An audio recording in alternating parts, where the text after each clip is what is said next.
Hey everybody, this is Cyrockham again. Welcome back to Crusader Kings 2 multiplayer as the Uyghurs with some friends. So we kind of like had we let the time roll for like 2 months or so that we can make sure that we wouldn't get any more desyncing, because it seemed like something was happening when Chris was doing some pillaging, and it seemed to desync him for some reason. It was weird. So hopefully that's been fixed now. And he has also declared Mongol invasions over these guys. So let's join back in. Yeah, All right. Germany is massive. It is. It's pretty impressive. Hopefully it sticks around like that. That'd be cool. Hopefully they make their empire. Oh, let's see, how many kingdoms do we have? He has 3. All Gavelkind. Yeah, of course. And he's got 2 sons. So when he dies, Germany's gonna break. Unless he becomes an emperor. He's 32, but he also has the Great Pox. He's got a good chunk of the money needed. Yeah, he might make Germania. That'd be kind of cool. Yeah. No, he doesn't have nearly enough, but he might have almost enough to make Francia. Yeah. Should.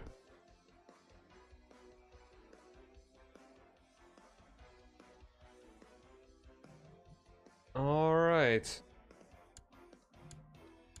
I was trying to rebuild my military and build up my money.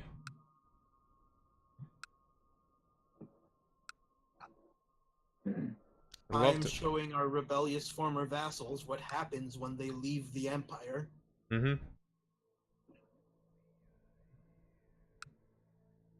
And I'm gonna be working on helping Chris out with his Wars. Many wars. Just sure a lot of them. Yeah, I'm gonna go attack the... Yeah, there's a lot of them, but they're all nothing. I'm gonna send my guys up to fight the core and guys that are sieging stuff down. I'm gonna unpause. Are you sure? Because I'm sending my troops over there right now as well. I mean, it's the most feasible thing for me. Actually, the most feasible thing for you might be to go after Uyghur. Who? As Chris was telling me, the green guys on the far right. They have a very small... Like, you can siege them down pretty easily. I can take out these guys. I have 3,000 troops. Now, Hey! What did you do? What? I got the pillage event. Alright, so that seems to be the problem. So you can't pillage anything anymore. Well, that happens when I siege stuff down. Really? Yeah.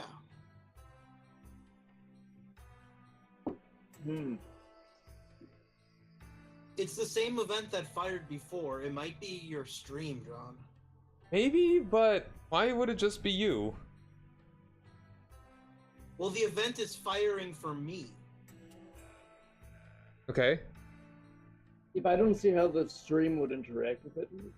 Because John's the host. Well, why would it... Why now as well? Like, did you never get that before? No, I got that event was what was desyncing me last time, I think. Did you never use it before when you desynced? Or did you never desync when you did it before?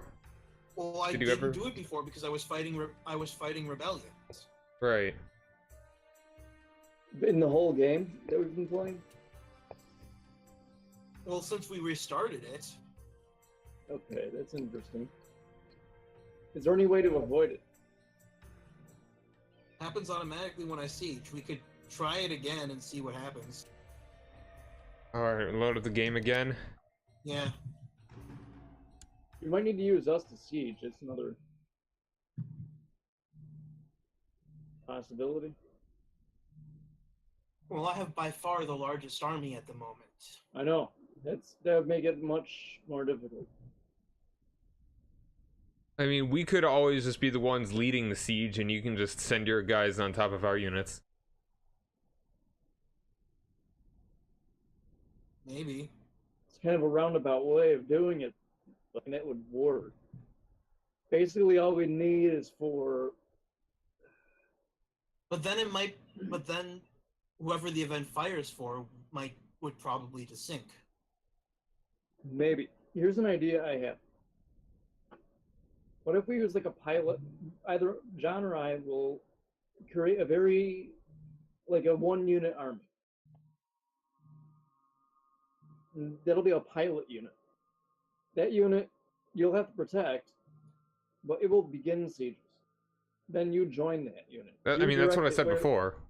Right. But I'm just saying, yeah, no, I'm just taking your idea and expanding upon it. Okay.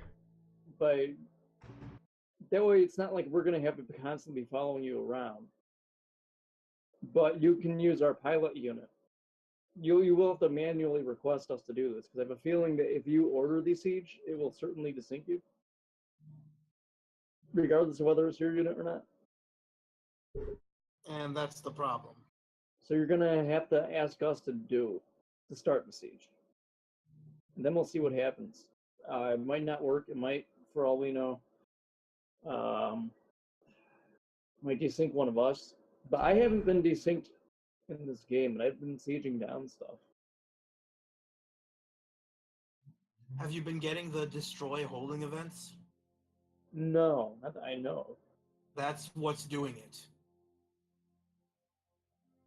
Can you offer to not destroy the holding? No.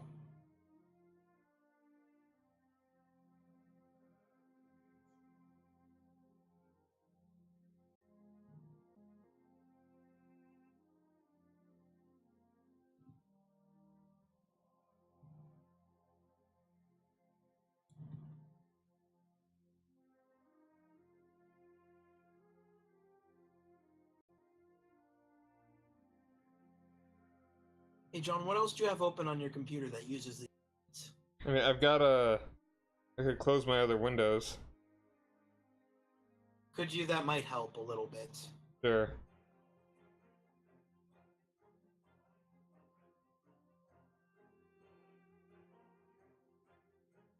For some reason, I don't think it's the stream, but... Well, it wasn't happening before he started it. He did destroy a holding before he started it. Yeah, I did too.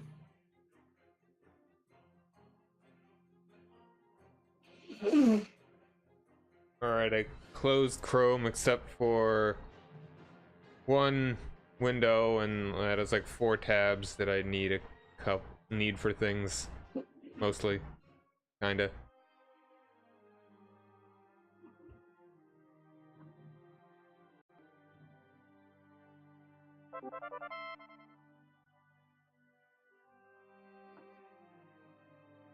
How are you guys doing with that host? That's nice. I don't even know if I'm gonna be streaming this much longer. It may not work. What? We may not work. This may not work. And every time he sieges something down, he desyncs. We may just have to go to a different game. Guess so. Like, nothing nomadic.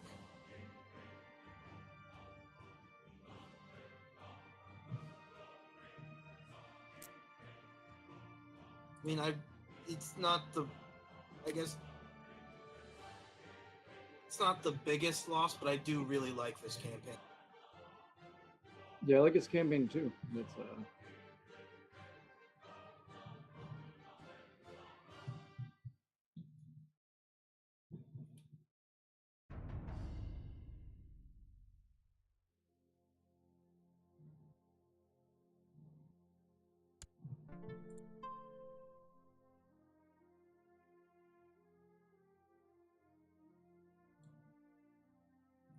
Alright, server's up.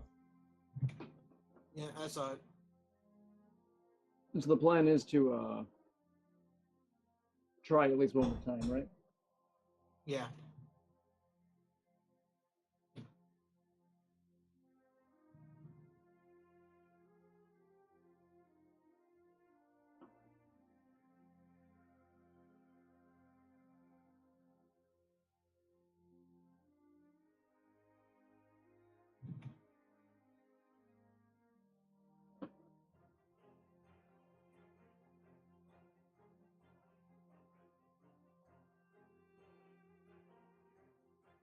might also be because the game is so glitched that it's really like eating up a lot more resources than it should be.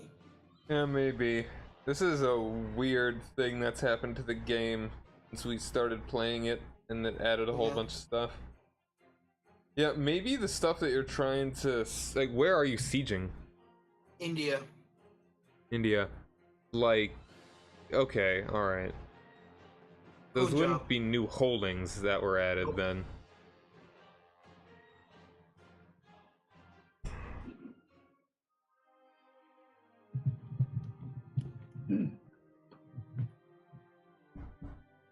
It would not surprise me at all if it had something to do with the updates that have happened since we started this. Because keep in mind, China wasn't even a thing when we started this campaign. Yeah. So it is a pretty old save file. Mm-hmm. It's very possible it became corrupted in one way or another.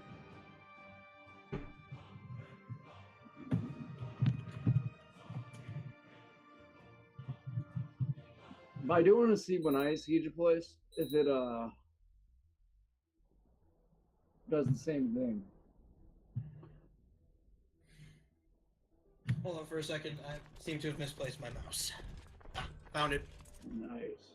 Got buried under crap. And do you guys mind going speed 2? I'm cool with it. I'm fine with speed 2.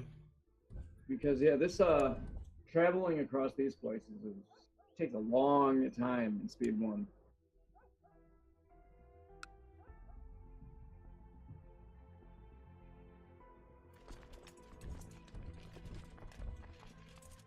It's the destroy holding event that seems to do it. Yeah, or destroy a building in a holding, you know. Yeah. The one you would usually get if you're raiding, but because you're nomadic, you get it. Mm-hmm. There it was. I did not desync. Well. Okay. That's interesting. Maybe I was right about your stream eating up a lot of resources. No, I mean, I had a lot of tabs open in Yeah, and when you close them down, Yeah. it seems like it's going better. Maybe. I mean, that doesn't change the stream though. Well, it's just it's just when you close down the tabs, you free up some resources. Mm-hmm. So now maybe we're back on, you know, your computer's back to doing its job well. Yeah. Assume that was good English.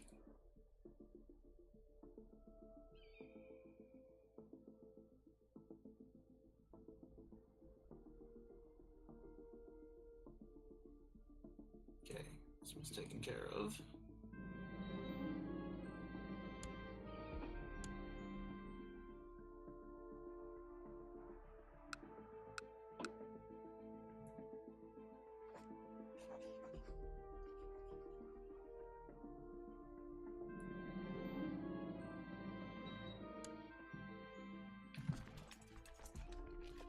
Ooh, Glitterhoof.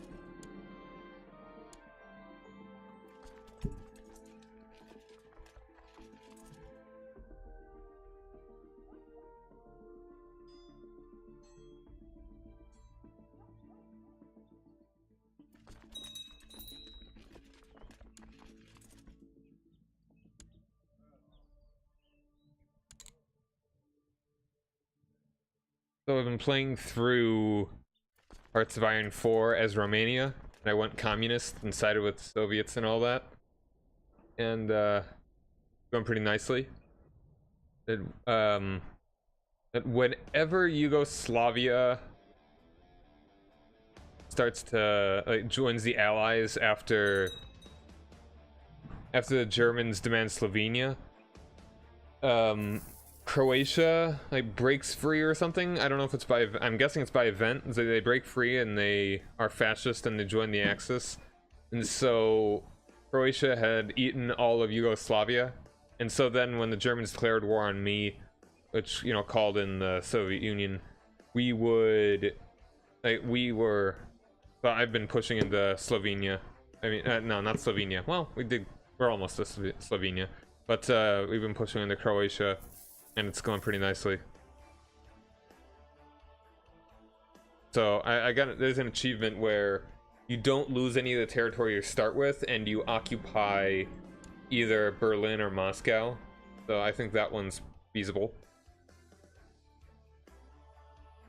I'm really considering getting that game. It's a fun game. It certainly is different from CK2, obviously. But I mean, it's really the hope. very basics of the game are, you know, it's the same gist, but severe, like, combat is entirely different. Yeah, needless to say.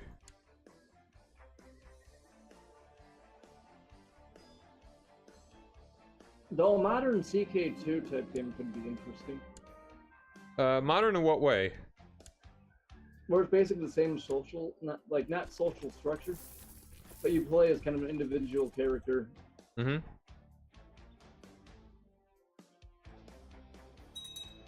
Yeah, that'd be cool. Or like maybe I'm trying to think of how it would work. You'd play as like maybe a cabinet member or something, or that sort of thing from different places, ambassador or something like that. Maybe, I don't know. You're some social elite.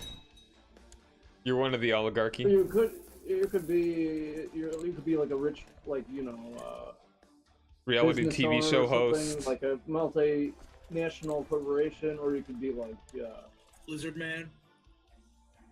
I mean, that goes without saying. That'd be the tongue-in-cheek like addition to the game.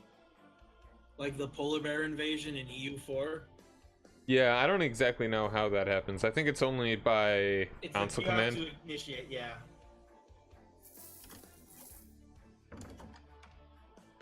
But we have to be like from like 1950 to like 2000 or something. I don't know. It'd be a pretty to not retread old water. I don't know. It could be interesting. It'd have to be a totally different game. Yeah. Because otherwise it'd just be kind of redundant.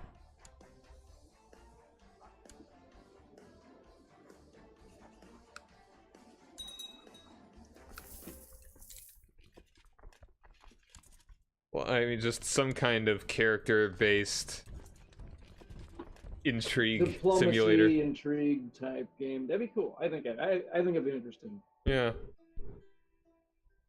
If all the goofy indie devs could actually do it right. It'd be a lot harder, I think, than doing the feudal aspect, because in the feudal aspect you can have each person playing as an independent like state with its own territory, whereas if you are doing this, obviously,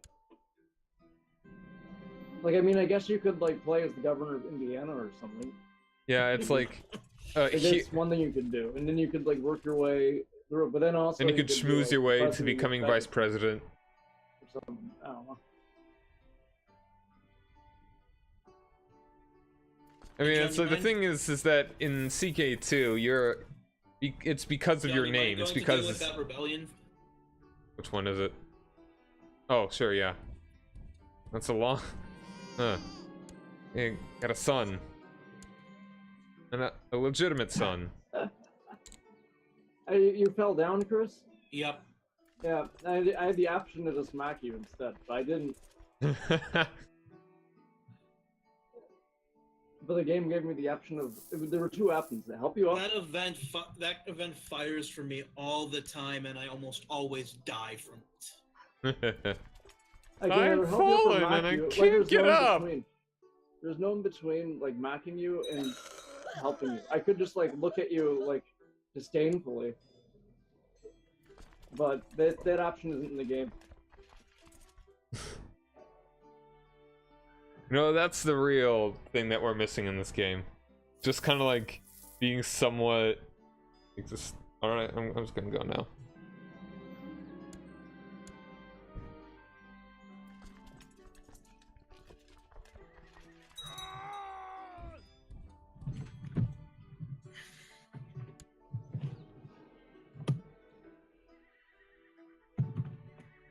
Still need to check and see if the Manichaean Church is like, if what will happen if I make it. I think the same thing will happen to you that would happen to me. Lame. I'm pretty sure that title's supposed to be like the Pope. Mm-hmm. Hey, meow slate. Good for them. But yeah, I mean, in this game, it's based on a character that owns land. Is like, it's not. You're not an official. You aren't an elected person in a like. Beside, like the Republican, Yeah. the guys in the Republic are like landed oligarchs. Yeah. Or I mean, you can make that argument up to this day, but it's not quite the same. You know? Yeah, it's not the same social. It's there. It's not It's an similar aristocratic in system. Some ways. It's similar in some ways, Yeah. but I mean, It's similar not in that they're all the literally same it's not people. codified in the law. essentially.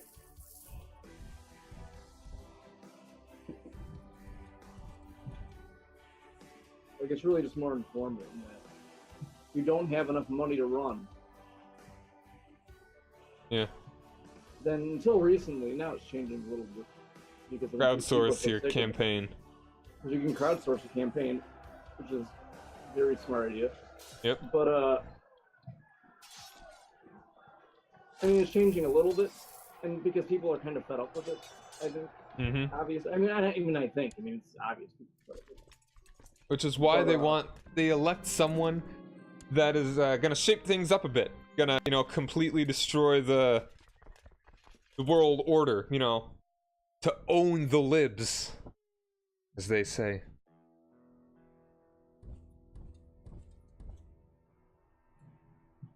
They don't put Trump too much into the populace.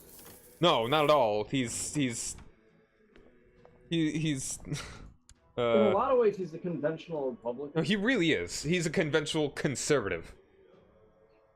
Definitely. Well, I didn't say even conventional conservative. He's just kind of like a lot of his policies really are very similar to what the Republican Party has Yeah, for yeah. the last few years been saying they want to do.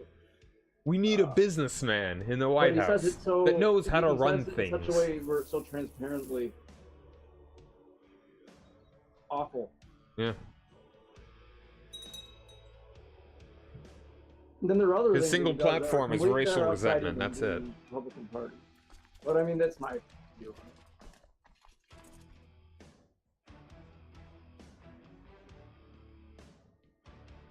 It's like, I mean, well, there's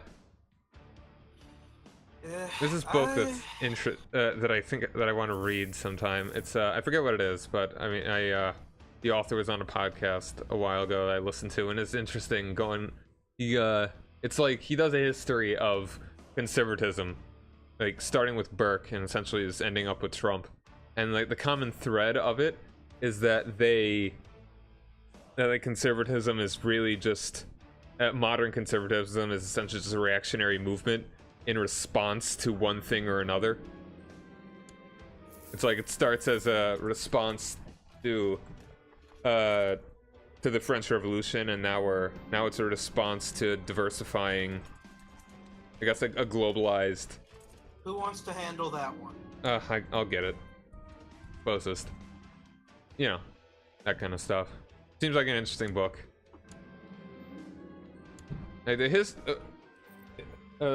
political history is very interesting to me. Yeah, well, how things change over time, how they don't. Yeah, it's like, the Democrats were the slave owners during the Civil War. It's like, yeah, that was 200 years ago, idiot. Yeah, A lot of things those arguments change. are all really, really, they're intellectually dishonest. Yeah, I mean, it's like just, And nobody really takes that You see, seriously. back then, the thing is that back then the two parties were essentially the opposite of what they are now. yeah. The wouldn't Republican even Party say was for the time a progressive leaning party, Well, there are while the parts of it that Democratic were. Party was a conservative leaning. Yeah. And There were parts of the I Republican forgot. Party that were. I forgot. The Republican when Party was exactly- already at that point. I forgot even what at that exactly time. it was, but at one point, essentially, the two parties switched ideas. They didn't quite Like, switch this is ideas. an actual thing that was recorded in history. Like people talk about, not so much now because people don't care, but people talked about it. Essentially, the conservatizing of the Republicans, which led to, in order to gain more votes, the Democratic Party shifting left. I mean, the way I think it's a bit more complex than that. Oh, definitely. There Like, that's a were different generalization, factions within the Republican Party's shift to the right had to do with its alignment with industry. Yes, And like because that it was based the in the first North to thing. begin with. Right. That happened back like Because it was based in post-Civil the War. North, right after the Civil War. Like the United States was essentially a single-party state because the Democrats were pretty much Southern. yeah, it's like they put their eggs in one basket except for the few guys in the North, and even they were pretty much annihilated. Like whatever few Northern Democrats there were during and after the Civil War, like their votes didn't matter. That's how the 13th, 14th, and 15th Amendments came about. Is that it was a Republican domination. Well, I So think that's and where because I think that's where you see the Republican Party moving further to the right as well, is because it couldn't possibly support the labor movement or anything like that because of its incredible ties Once with. you're in control, you don't want to support anything that weaken. yeah. Right. Well, that and also that it was so aligned with the industrial interest. Yeah, exactly. It's because could not. This is what was changing, what was becoming a big thing in the United States at that point. The Industrial Revolution is that's where the money was coming from. The money chooses the guys that are in power, and the guys that are in power already are Republicans. It's not like you're gonna put a crap ton of money in the Democrat that's not gonna win, and that doesn't care about your interest. Okay, hey, what you do? It was the same event. That's so odd. So it seems to only happen sometimes when you do it. Later Well, in the sometimes game. it's better than always. Want to Yeah, I'm definitely willing to restart the game a few times. I don't know how many. Like, we'll kind of keep tally tonight and see if it's worth continuing, or if this is going to be really something that we shouldn't bother with. Yeah. And it's like, and there are phases in American politics. It's like it's always a very, I don't know if it's American politics or politics in general, but it's almost always a very clear transition. Yeah, that's an American thing. It's like, at least as far from what I've seen, they always seem like pretty clear transitions. It's like a certain kind of president being elected, certain kinds of movements that take a lot of that gain ground, common ideas. Yeah, that's an American. It's more of an American thing. Like in other places, very wildly how things go. Mm-hmm. Like the best example is how just insane France is politically. Yeah. Like not like, well, some of them are insane, but I'm not saying like French politicians are like crazy raving people. Not like ours. Yeah, but it's like France, the political landscape of France is just, it's ridiculously complex. And the city of Paris in particular is always nothing like the rest of the country. Yeah. Yeah, Paris has two options politically. It's either follows essentially the same institutions that the rest of the country does, except it really, really, really follows them. Hmm? Like, what I mean is, like, if the country is leaning right, Paris is full of Nazis.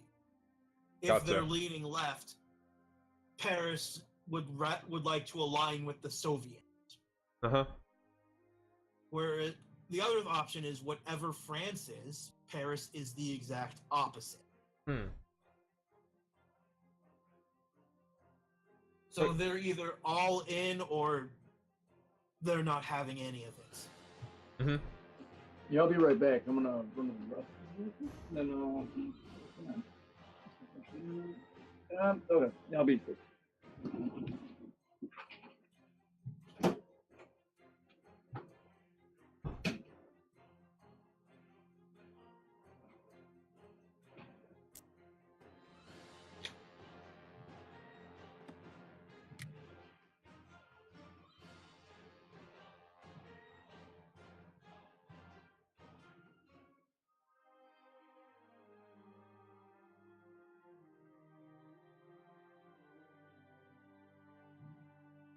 Yeah, so my cousin, he had his high school finals this week, Cool.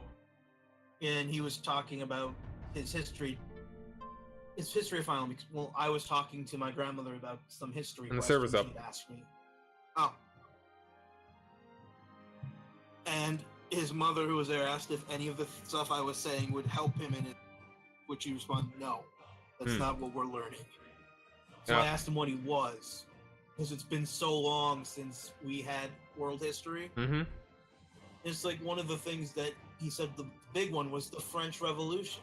It's like, that's not something you should deal with in world history.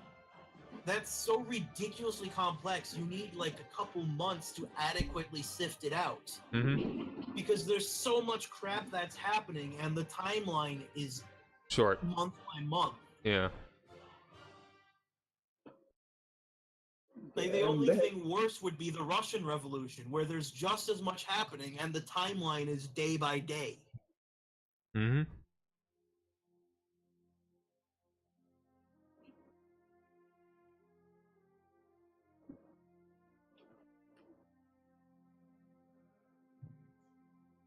I mean, geez, no wonder so many high school students hated history.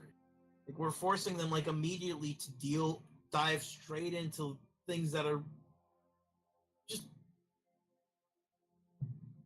way above what they should be learning. In a non-focused manner, at least. Yeah, that's what I mean.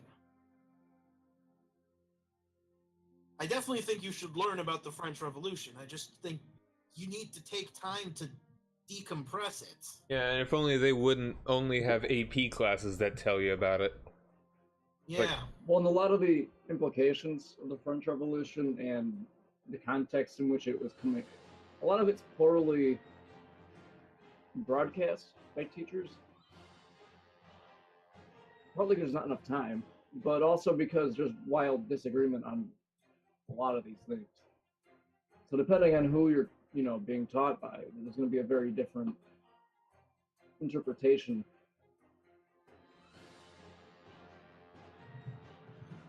Move to the left, move to the right, stand up, sit down, fight, fight, fight. And there's the French Revolution in a very handy new book that is surprisingly more helpful than you think.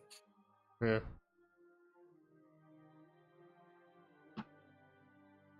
Yeah, I gave that to him. I don't know if it'll help. Because once again, like I said, there's just so much crap that's going on.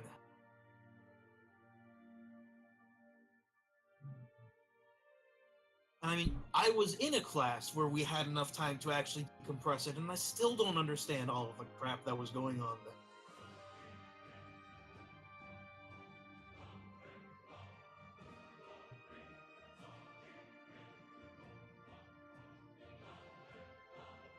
I think it's true of pretty much any turbulent political event in history. Oh yeah, definitely, but it's specifically for the French and Russian Revolution, it's much worse because the time frame in which all this stuff happens is so condensed. It's not like there's a lot of people to mull over things for any particular amount of time, to write any sort of responses, because by the time they've already written something else has happened, which changes their way of seeing it, all that kind of stuff. Or there was year-long build-ups where things were established. In France, that was not the case at all. It was pretty much the result of one horrendously bad decision that no one was prepared for. Ready up, Steve? No one. Well, I don't know. I think with France, there is a huge buildup, but it's beneath. Well, no, here's the thing. There was a build-up to the calling of the Estates General. Ready up, Steve? But once the Estates General happened, everything that had been building up reversed, and it suddenly became something completely different. Because the build-up to the Estates General was an attempt of the king to remove the aristocracy from power. Once the Estates General is called, it becomes the king trying to defend the aristocracy from angry common people wanting to cut off their heads. Hmm. And then in a couple months, the king's head is cut off, and it's something completely different. I mean, one of the things that's interesting about that whole era is that the economic standpoint of France was incredibly skewed. Now, I'm not talking about rich and poor. I'm talking about, and that's true as well, but it was so fraudulent, where money was just kind of. I'll take care of this. I'll take care of the Sunni uprising. Okay, that comes out of the fight against the king and the nobles, though, because the king Right. essentially debased his economic system. He didn't have any money. He didn't have money. He had no money. And by whatsoever. breaking their control over it, he hoped that he would sort of remove them from their power. Right. Which it unfortunately didn't work that way. Smiles upon concubines, frowns upon Dravidian cultures. Business as usual, then. Yeah, the king was essentially in debt, from what I understand. Oh, he was horribly in debt. Like, completely, the king, like, there was... That's why he called the Estates General, because he wanted to pass a new tax code. Right, which would kind of fix things up. Yeah, but I don't know if it the will work. nobles said no, and they demanded that the Estates General be called before any tax code could be ratified, which technically was a law in France, but it was a law that had become anachronistic 200 years before, and the Estates General had not been called in over 100 years. So no one knew what it actually was. Which is where the French Revolution comes out of, a horrible misunderstanding of what the Estates General actually was and how it worked, because no one knew that. But So the moral of the French Revolution is read your history. Pretty much.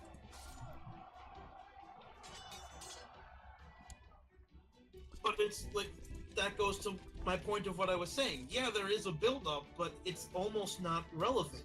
Because once the Estates General happens, nothing that came before really mattered. Well, see, that's where I disagree. I mean, the build-up's always relevant, even if it doesn't necessarily define the shape of the conflict itself.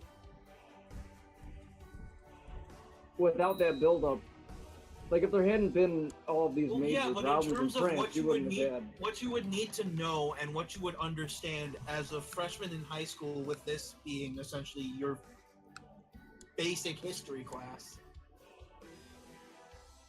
that's essentially way above the station of what should be given to you. Well, I think, and that's... I half agree with you, and I half disagree with you. I think that kind of stuff should be taught. I think it needs to be taught in a way that makes it more interesting to students, makes it more relevant. Because first, the simple fact that you have, like, in the financial market today, it's very similar things happening where,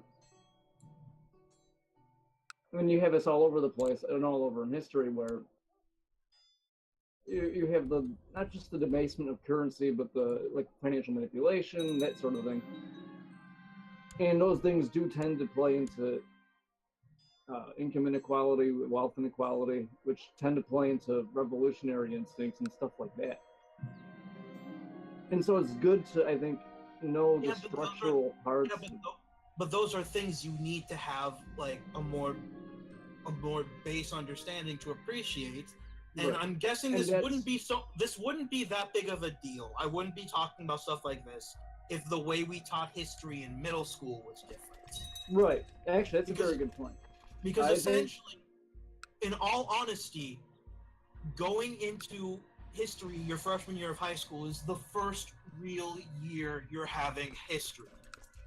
Yeah. Well, the biggest problem is that there should be... And there are some books that are similar that kind of talk about this problem. But history doesn't really have, as far as teaching it, there isn't, like, a base structure. And when you look into if you look into the patterns, there are patterns throughout history, the civilizations, and how they operate, and how they start, expand, that sort of thing. And usually how they collapse as well. So the way, I mean, I think almost a basic history class would do a very good job kind of by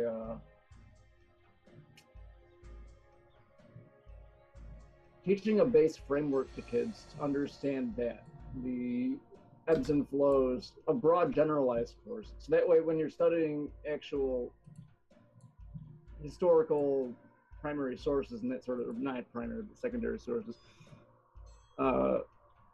once you have that, you kind of know what to look for when you're looking at this seemingly random collection of like facts in history. Oh yeah, exactly. Because but the thing is that they don't do that. They don't do that. And so, once again, my point becomes valid that you shouldn't be having to unpack the French Revolution in a freshman history class. I mean,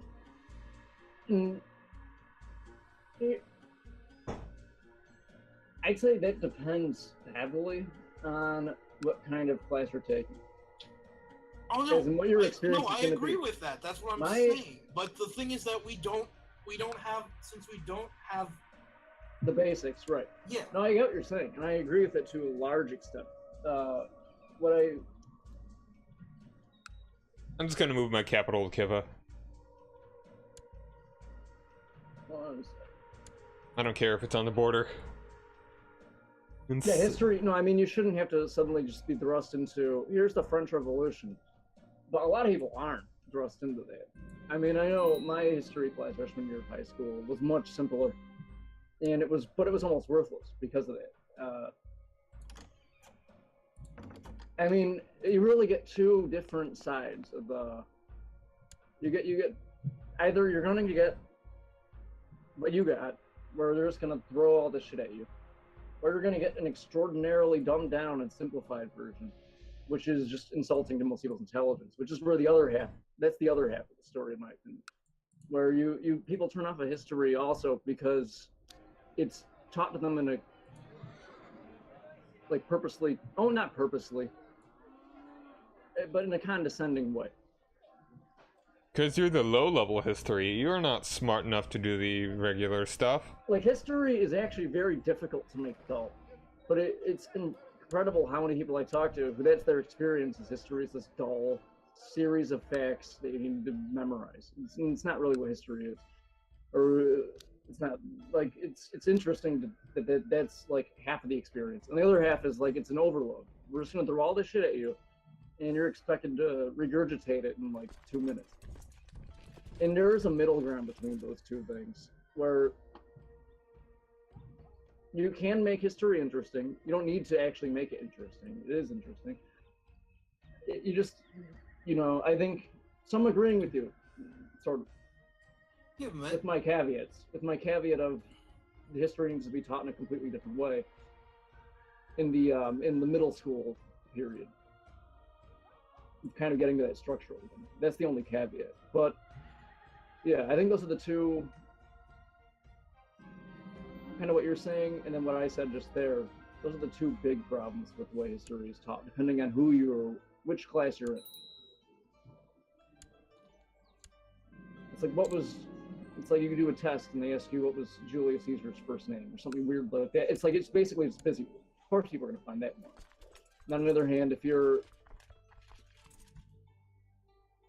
in the honors class, how names were structured in Rome was kind of weird, though, wasn't it? Isn't yeah, but the question isn't Julius, that like in his depth. family It's name, gonna be Julius. but not really.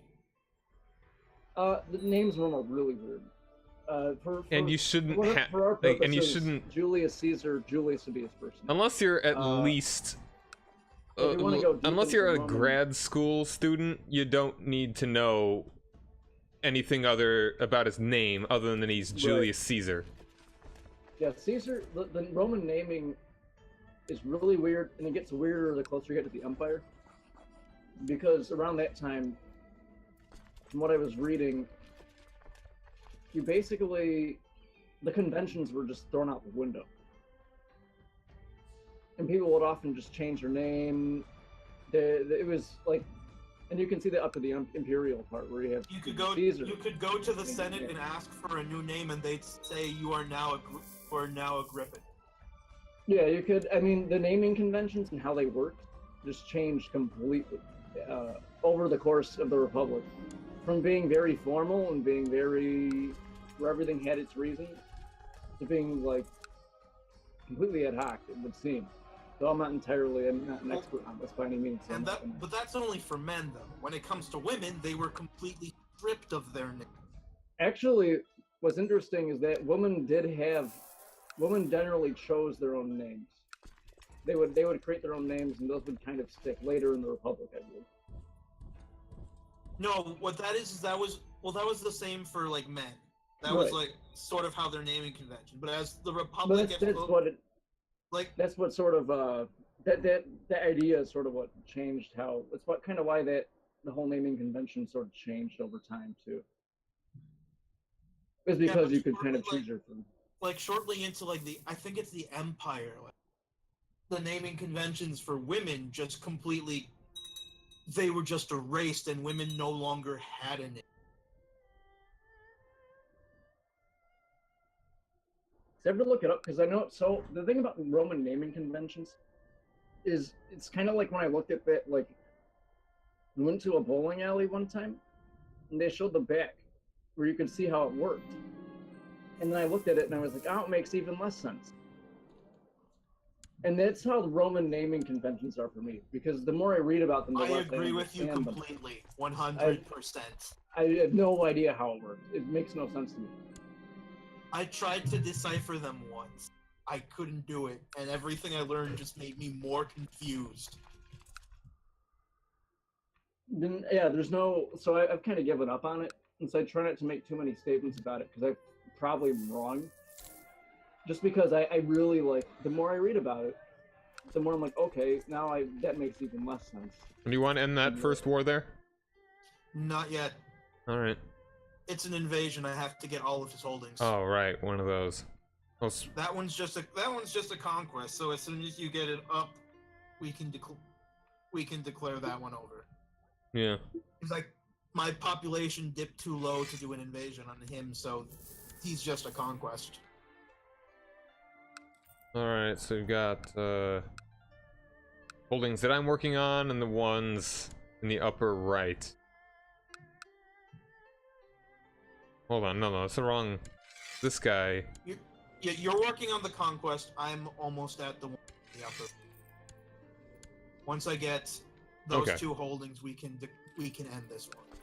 Alright, so this guy just has the one holding. Oh, he's independent. Yeah. These are like, alright, the colors confused me. Yeah, I know, it did too, like... So I could have sworn, it's like, I looked at that and was like, alright, that one's like a little... that's just a province of Yarkand that is part of Kroran, and no, apparently not.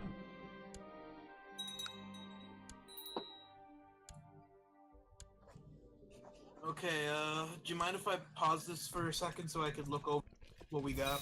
Alright. Yeah, that's fine. I'm gonna step out for a minute, and then I'll be right back. Yeah, because that was a lot of... Can you drop your microphone a little harder next time? That wasn't the mic, that was... That was Steve. Oh, geez. Oh.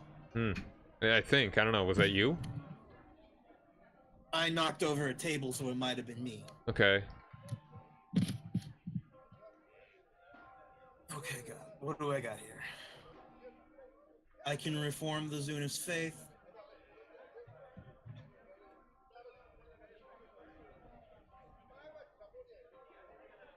That's probably not what I want to do right now. I'm gotta figure out how I want to, like, divide all this land up.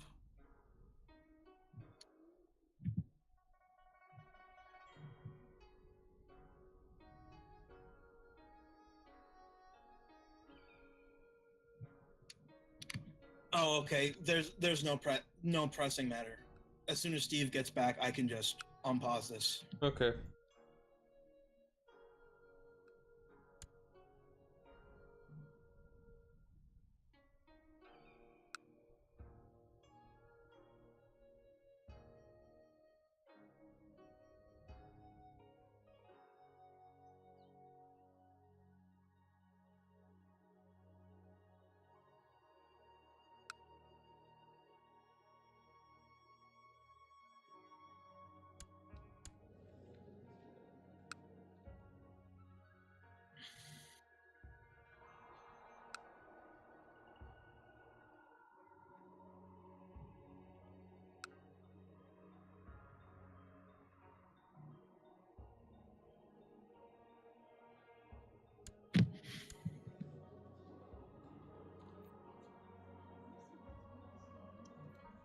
if you could ever give me that temple in Udabhanda, I'd appreciate that.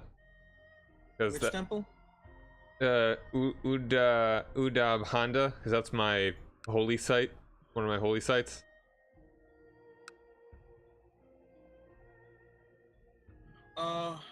It's Buddhist, so what's gonna happen first? Gonna burn it down? Yeah, I'm gonna burn it down, Alright, that's lock fair. the religion, and then I'll build a new temple and give it back to you. I mean, I could build it. That's fine. If you just want to give me the province. No, I'm not giving you the province. I'm giving you control of. I'll give you control of the temple. Okay.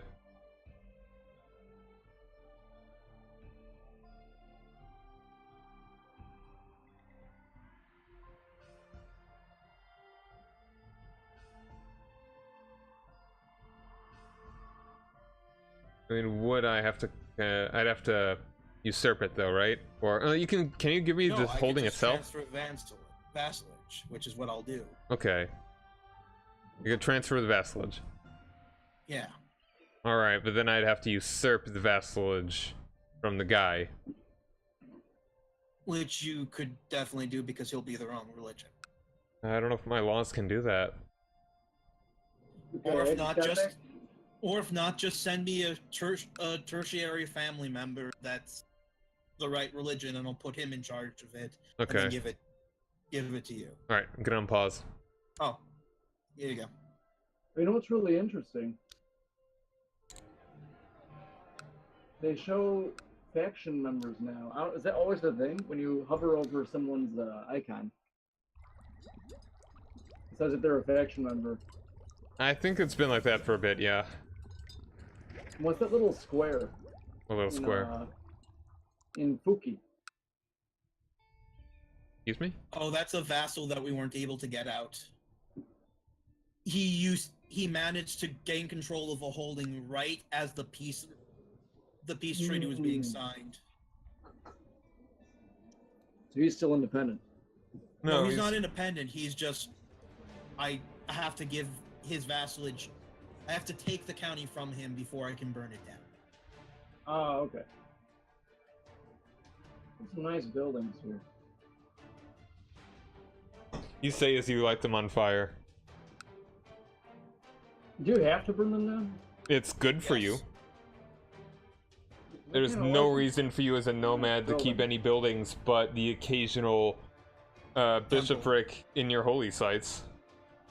But what about if I want to go on like a vacation to a city? Well, I then hear you there's take a your nice balcony. But you know, the balcony is all right. So you get pushed off of it every time you go up there. got a bad Balcony is history. only good for murder. Everybody knows that, Chris. It's a large, inconspicuous balcony just in the middle of the steps. I'd say it's exceedingly conspicuous. It's inconspicuous.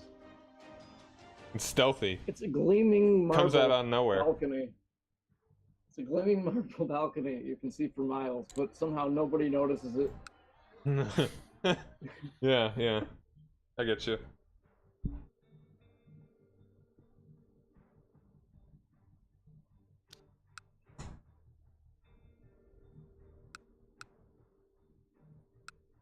So my question is it just a set piece balcony, or is it have like a little is it like a full room? Like, is there a room behind the balcony where you like sit down for like a little drink first, or is it just like It's a made balcony? out of horses. Is it made out of horses? Or skulls or living horses? Yes. It's made out of living horses. It's a balcony of living. I still like the marble idea, but then also the living horses is pretty great too. But my one thing is that if it is made of living horses, it definitely has the little like coffee room. I still like the coffee idea. Table made out of like a miniature horse. Mm-hmm. Oh, wait, did I pause? Sorry. Oh, did you? Okay. I didn't realize I'd paused it. I just like the idea that it's a very nicely built balcony that no one knows how it got there, and no one should be able to make it, and it is Why no would they reason be- for being there. Not only is it no reason for being there, it's not even like in one place. It can be anywhere. It's like it exists outside of space-time, sort of thing. Well, that's Like because it's there they whenever don't you make need. horses. It's there whenever you need to push someone off a balcony. It's there for you. Like that's what.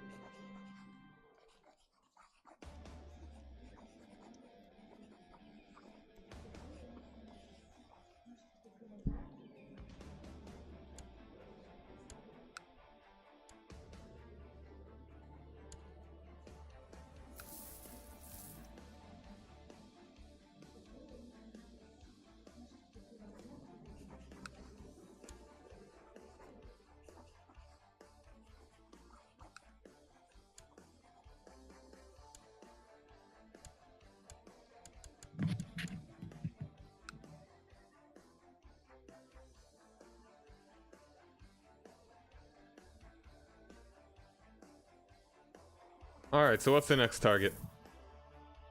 Me, I'm just dealing with this stuff. You guys can do whatever you want. What is this stuff?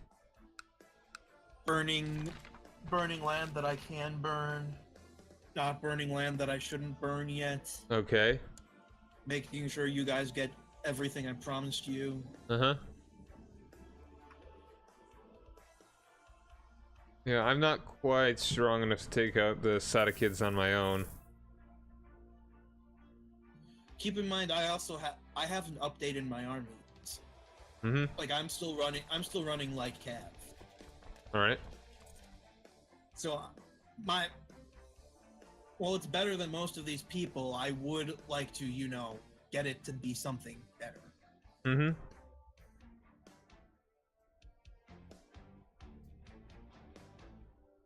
All right, I'm gonna build up more dudes.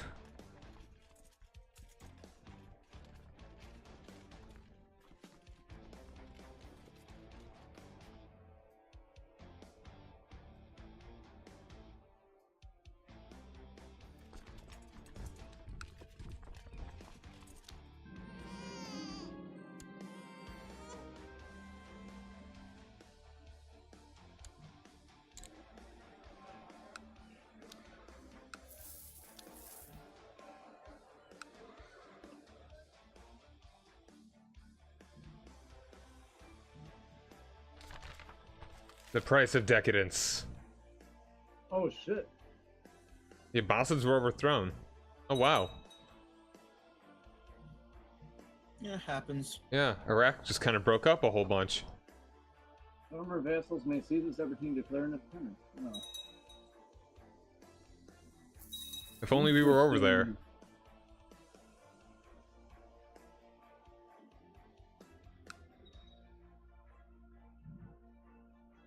Well, it's good for us in a way. It gives the Sada kids a lot of easy targets that, oh, never mind. Oh, hold on. Yeah, I'm gonna go ahead and attack this guy. The guy that just did that. That just, Which guy? The Hafizids?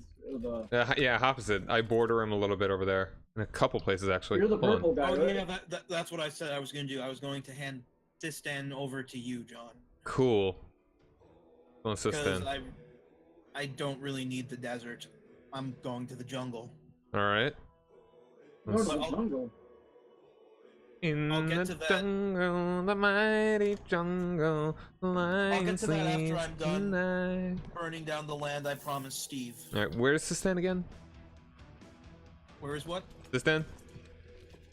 Sistan. Oh, it's Balochistan.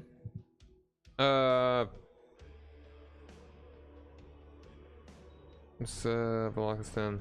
South of Afghanistan. Oh, okay, right, that one, yeah, yeah, Nice. yeah. My Yeah, church infrastructure plan is going well. nice. And so, and you're gonna be taking Sind, right, Chris? Yeah. Okay. Yeah, there are 2 provinces in Sistan that I'd be going for.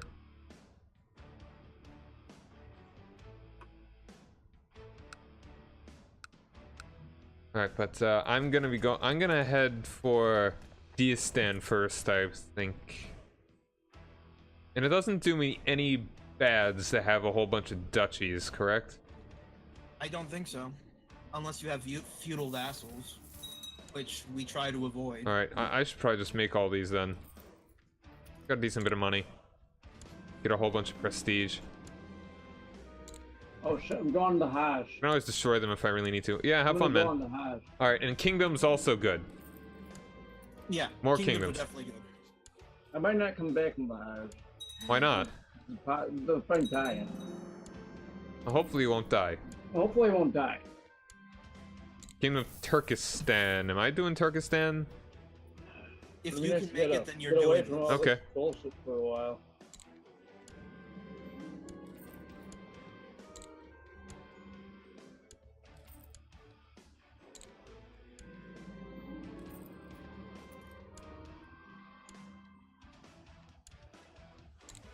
My brother is my regent.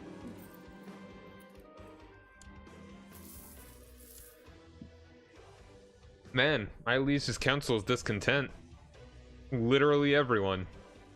Oh yeah. Except me. Could Steve, could you be less discontent?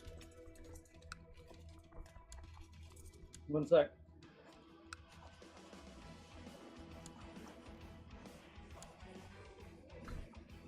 Subjugation. If I were to subjugate him, then I'd have an Ikta vassal, but I could always usurp the stuff. Yeah.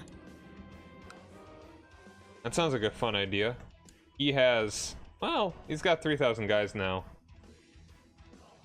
but he's also fighting Germany, and he's got a revolt. Let's give it a shot. Let's go nuts. Gonna do subjugation. Actually no, hold on. I kind of just want Transoceania. So I might as well just do the Holy War, or do the claim. I could subjugate him later. I can only subjugate by kingdoms, and I don't care about... And I really just want this one here. Oh wow, okay, called in...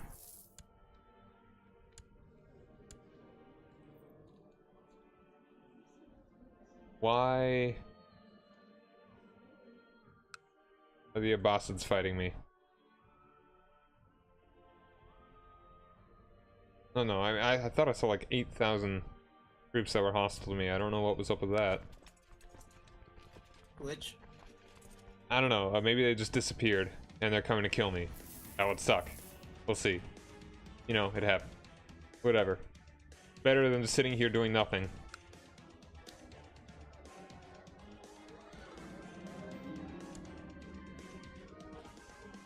Cool. A dude from China came to my court. Nice. Yeah, they do that occasionally.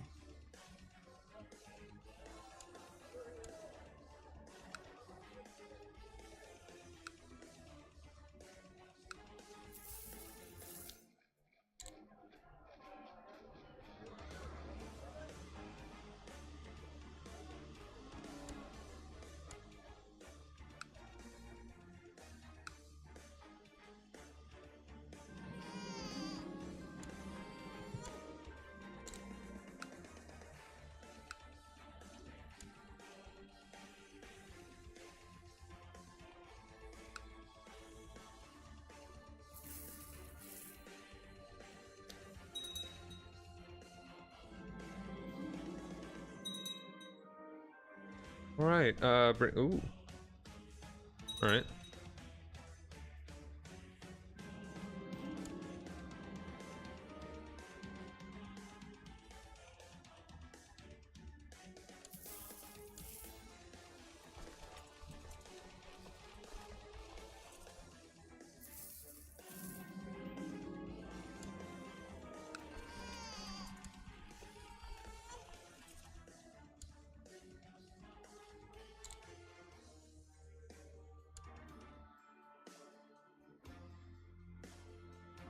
Alright, how strong is Khazaria? They're not, they're kind of strong. They potentially could probably call in a lot of people too. But I don't know, Steve, you may want to start heading against Khazaria.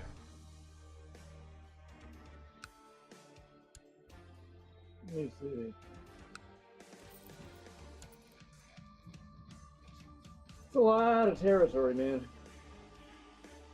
I might need to be able to call one of you in. I'm gonna start building up my army a little bit more too, because I do have some money. And keep in mind, I also gave you a lot of land in Tibet, so... Yeah, I mean, what I'm saying is that I might need to call you in for... Like, I'm keeping an eye on that stuff. But, I'm gonna go up against Khazaria. If you're calling someone in, it would be John. Otherwise, it becomes... Sorry. Otherwise, it becomes my war, not yours. Interesting. Okay. So I'll let you know when I'm unless, done. That is unless I die and John becomes Kagan. Yo, I got a In which nobleman case- too. Huh? I got a nobleman as well. Chinese guy. Nice. Don't know if he's good.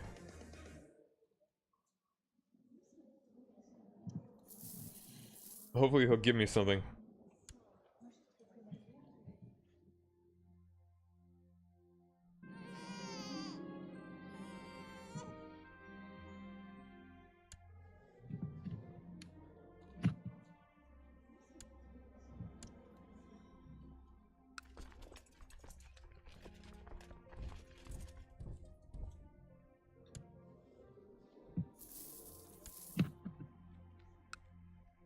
Oh, I can't invade Khazaria right now. No? You can. You can't? I can't. Why is that?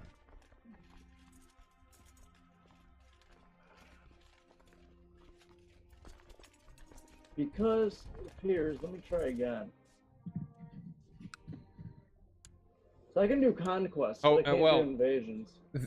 I think it's because the dude's Sunni. You don't have like holy war or anything? You should... No, he should have Holy War if he's Sunni, because he's Shia. Oh, okay. I didn't know they could do that. I can't do holy war. Well, maybe I can humiliate him. That's not really worth it. It's not worth anything. I probably want to do a conquest then, right? Imagine you send your son Well, off to they're not war gonna and gain he much dies, and value it's from like conquest. you gain nothing more than making the other guy look like a fool. Yeah, it's like a pettiest of all kind of war. You get a bunch of people killed, so you can make some other dude look like a fool. Yeah.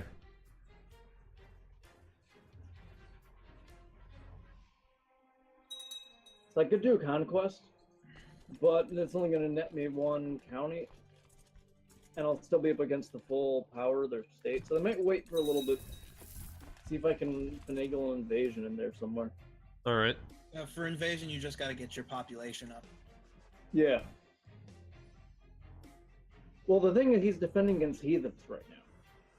So I guess he's at war with someone who's not a Muslim. The war At with this Swomanusko guy.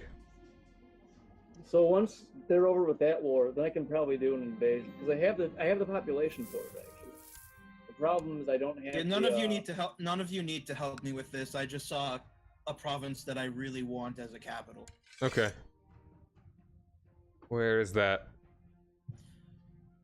It's in the Bengal area of India. Oh, I okay. see it. Magadaha. See. Aha. It can be made. You can make a trade post in it, and it's goddamn it in the jungle. What? And it's got 6 holdings. Yeah, Sound like you said. Wait, what'd you say? you can it's make got- a trade post in it, and it's in the jungle, which means I can get elephant. Oh, nice, nice. And the goddamn it was because the revolt ended, and now I'm gonna have to fight the kingdom, which I can do. You know what? I'll take the entire kingdom. No, I'll just You want take help the with entire that? kingdom, you know. I'll help you with It's that. so inconvenient. I don't think you need to. Hey, apparently he takes special interest in Manichaeans but frowns on Muslims. Sucks to suck, Steve. What happened? The new emperor likes me and hates you. Yeah, well, you know what? The new emperor can just go fuck off. That's what I have to say about him. Tell it to his face. Are you a mannequin? Yeah.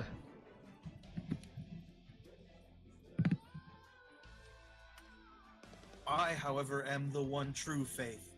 Chris. Zunist. Praise in the Or sun. John. But heavy vanguard horde is good, right? Yes. Make another.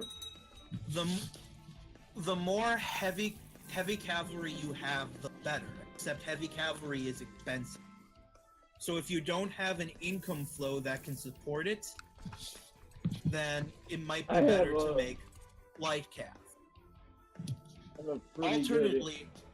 Alternately, for roughly the same cost, you can get, if your capital is in the desert, camels, which are better than the heavy vanguard. But it's still good to have heavy cav. Yeah, it is still good. Okay, Or you could that's get, awesome. I just added a bunch of troops to my army. if you do heavy cav, don't mix it with the camels. Oh, really? If you do camels, just go full camel. Really? Okay. Can't It's do half essentially the camel. heavy cav and the camels do roughly the same thing. All right. Do they like weaken each other because camels or horses or whatever are scared of camel, or maybe it's the other way around or whatever? Sort I of. don't know. I know that one of those animals is scared of the other. It screws up your troop composition, which makes you unlikely to get consistently the tactics you want. Which is why you should either go heavy cav or camel, because that way you're more likely to get a tactic that's favorable to camels if you go straight camel, or heavy cav if you go straight heavy cav. So does light cav make the same problems? Like, what's good for sieging again? Sieging, heavy cav, or camels, like melee. Okay. So it's like, if I can do camels, so I should never not do camels. That's generally my opinion, but I believe if you can get really high concentration of heavy cav, then they are the best. Okay. Like, the single best thing you can get is if you manage to take a capital in Western Europe. Yeah. You can get full heavy cav, like no light cavalry.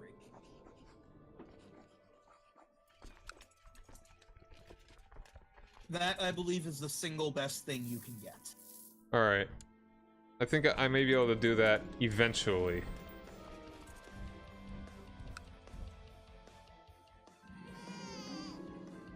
If someone wants to go take care of that rebellion up there, they'd feel free to. I'm kind of far away from it.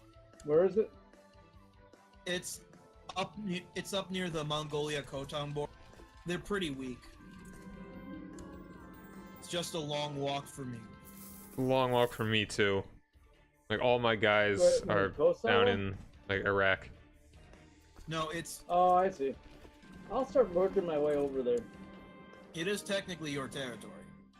I know. I'm just No, I'm talking to Oh. Steve. him too. Yes. No, it's not. How's Yeah, it taking is. my They're in territory? Zia. Zia's yours. Except for that one province. Oh, that's because I was burning something. Mhm. Zia. Yeah, it's the one in the far right, kind of towards the middle. XIA. That's all yours, Steve.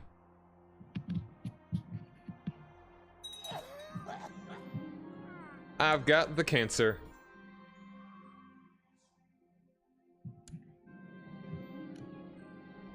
That was our deal, Steve. I give you control of Zia and Tibet and India when I need it.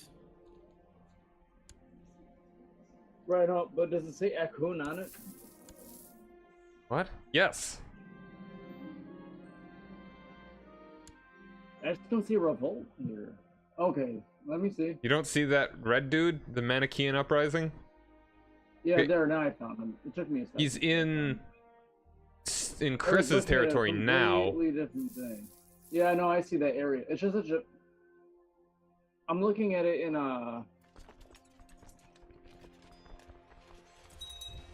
like the sub-realms view. Mm-hmm. And it's such a lighter, it's like barely a lighter shade of green than mine on my computer. So I didn't really, like now I see the revolt, but it's really subtle. Like it's very hard to see.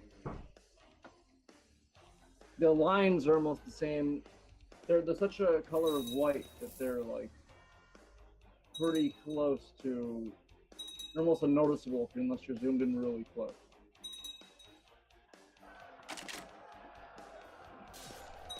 Okay, now all of Z is yours.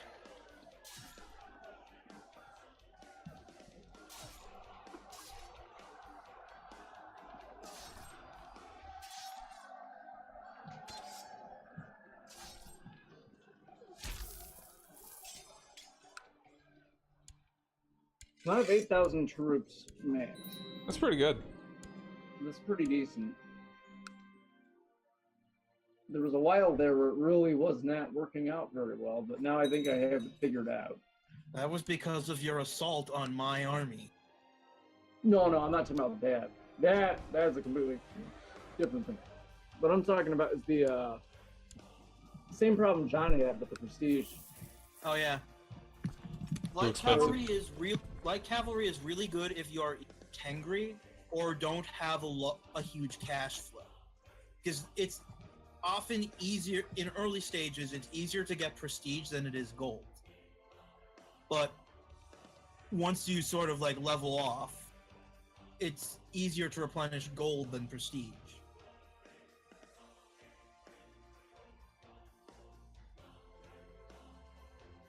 So, Chris, next time you have the chance, could you revoke Diastan from me so that you can burn it? Probably, yeah. Cool, thanks. As soon as I finish taking this kingdom that I kind of didn't want. All right, no rush.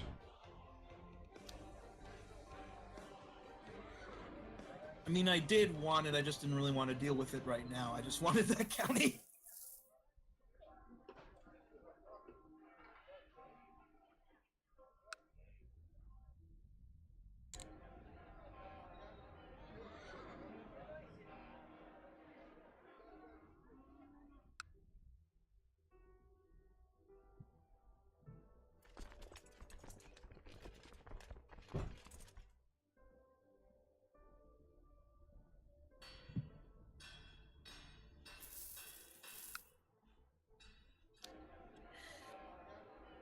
Yeah, so my advice when it comes to nomadic armies is basically it boils down to this. If you can get the knights from Western Europe, do them. Mm-hmm. If you can't get them, but you can get a jungle province, do the elephants. You can't get the elephants, but you can get desert, go camp. Gotcha. Otherwise, go heavy vanguard. All right, so the tier is Western Europe, India, desert, or it's Western Europe, Attacking, jungle. Sorry to interrupt you, John, but I just need to announce this. The place I'm attacking is only 8 defenders. Okay, that's pretty normal. Is it? Yep. I don't know. I haven't seen that before. This is the first time I've seen like 8 defenders in a place. But it's probably because mostly the places I've played at are more like populated.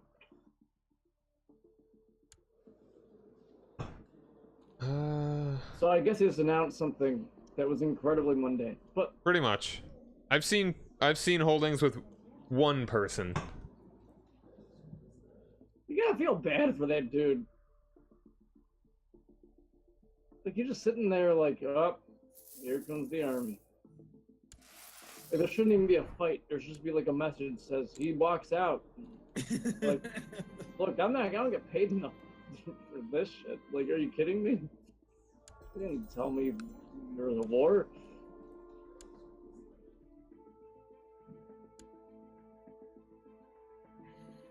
Look, man, I'm just a janitor. I'm just hanging out. Like, this is a part-time job. Yeah, seriously, man, take what you want. Just let me go. Yeah. Like, I don't care. They don't You care, think clearly. Look, if they cared about this place, they would have put more than one guy here. Yeah, man, I just... Don't blame me. I'm not gonna fight you guys. Like, I mean, really, if you were the only soldier left at a place, yeah, I think in that case, and you see the army approaching you, I think it's one of those times. Like, Say, okay, maybe I've been I'm on keeping the wrong seat side. warm for you. Don't worry, dude. Like, clearly my side does not give two shits about me. Yeah. And more importantly, the castle. Or the castle or anything.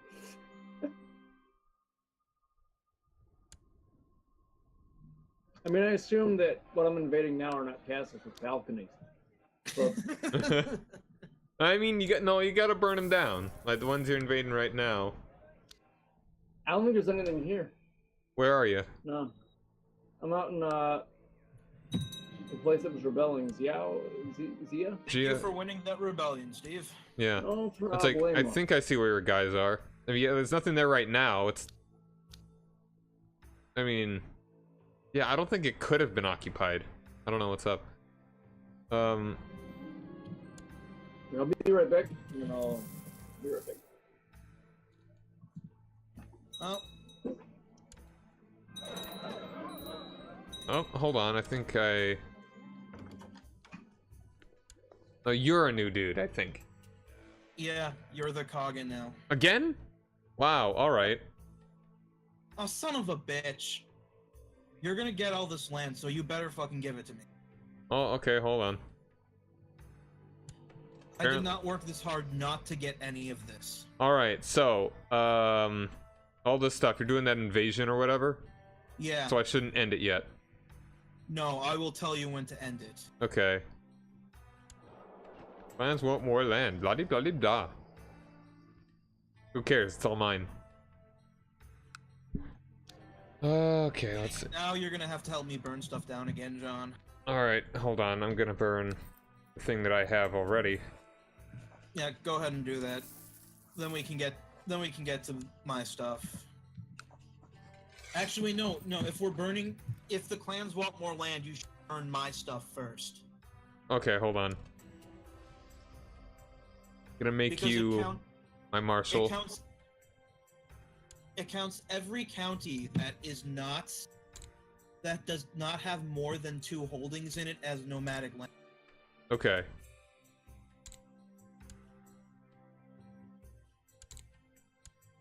So the counties that the clans are demanding are basically they want no county. Okay, So, I think the way, huh? Steve still needs to say whether he's going to stick around or not, apparently. Can't do anything until he does that.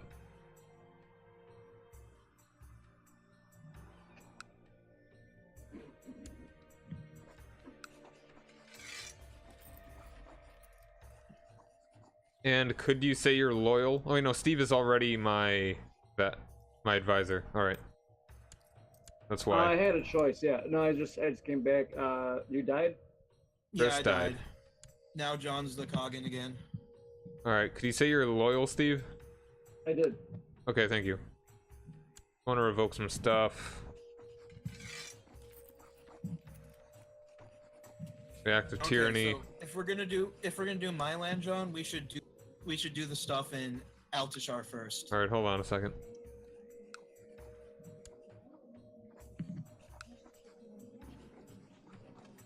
Am I still advising? I guess so. Yeah, you still are, John. Yeah. I mean, Steve.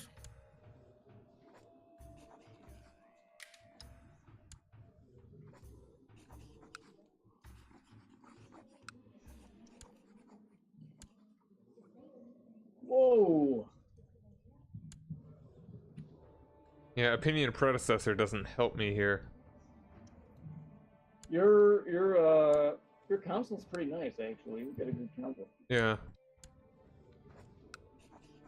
Not gonna revoke that. Not tyranny, I guess. Alright. Satrapy of Zabulistan. That is... You want that, right? Yeah, if it's in Kabulistan, then yes. Okay, I will usurp it and then I'll give it to you.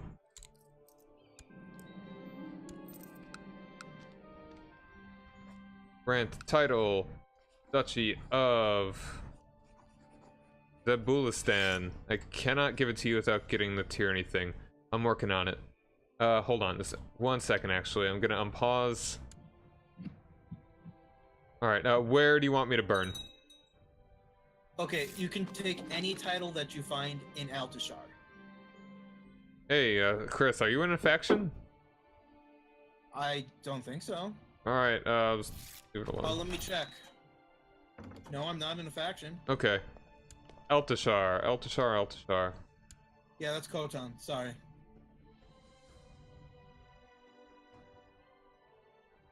Altashar.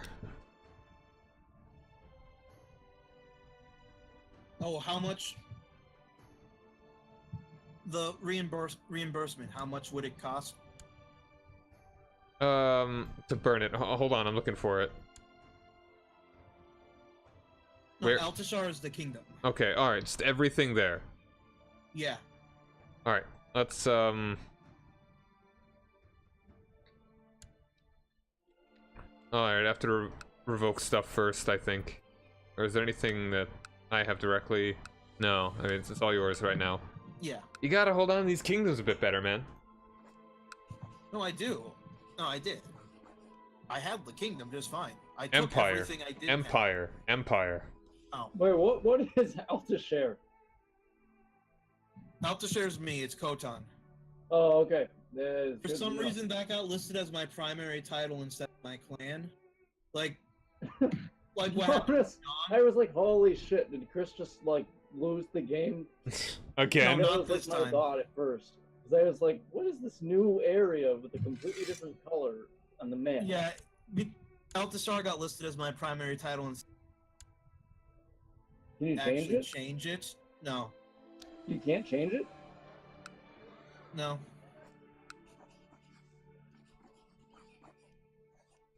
That's gonna require some getting used to. Alright, should I Yeah, take it's the whole fine. county? Or should I? I mean, just the color of it. It's the No, different colors. just take the holdings. Okay.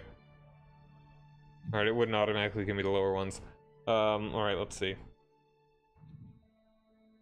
Barony of Enshi. Gonna revoke that.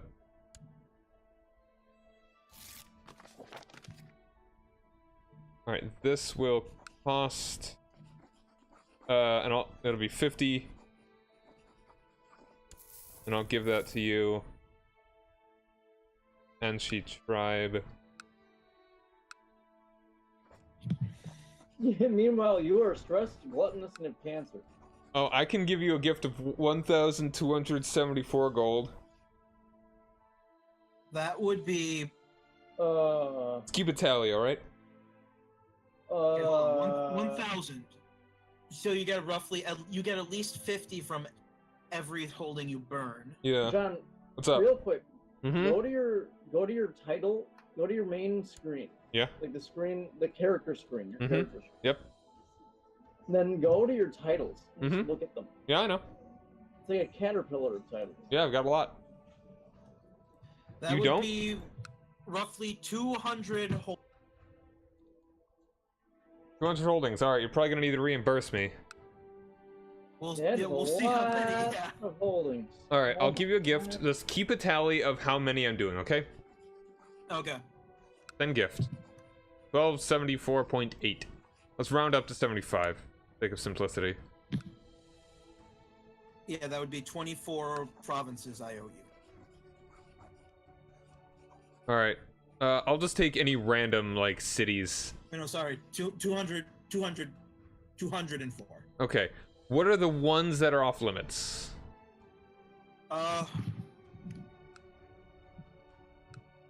It's like the, Samarkand... No, Varam of Kokand. No, that's mine. I want that. No, never mind. Alright, you know, I'm just gonna find the each... I'm just gonna unpause it, and I'll find them as I go.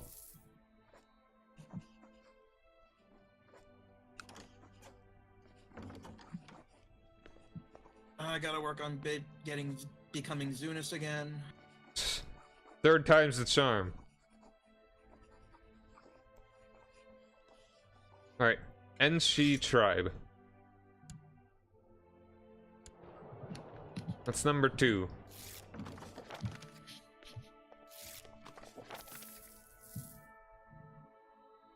Are you in a... Oh, wow, that's a lot of guys. Blasted traders.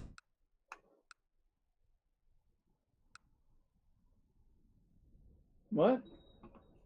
Blasted traders. There's like There's a rebellion. 21,000 guys up there. Oh, that's the minor clan. Yeah.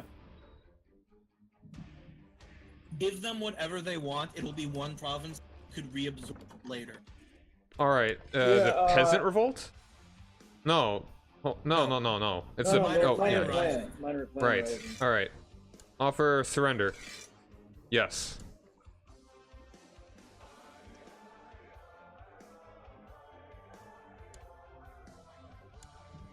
Yeah, just don't give them any more land, and they should be manageable. I absorbed two minor clan uprisings. Sunni uprising when I was now. talking.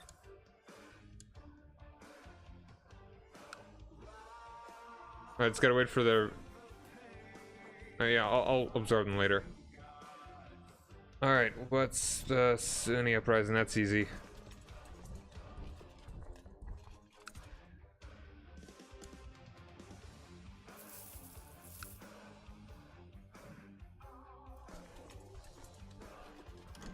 Do you have any guys up there, Steve? Up where? Up, in Shia. No, I just left, but I can go back. I mean, are you closer? Because What? I'm pretty far away. I'm really close. far away. I'm in my main territory. It's just south of Siberia. So I mean, and I'm just north of Chris's territory. Yeah, I'm pretty So, close here. yeah, I'll move I my think you're way, closer and than I am. Yeah, I'll go in for them. Thank you. Okay, we're at 2.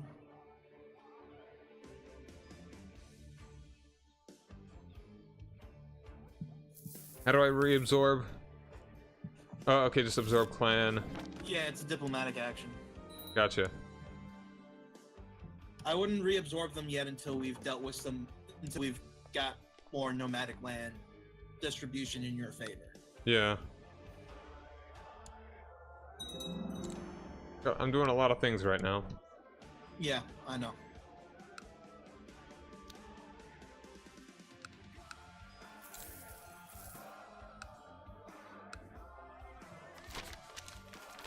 Infidel scum.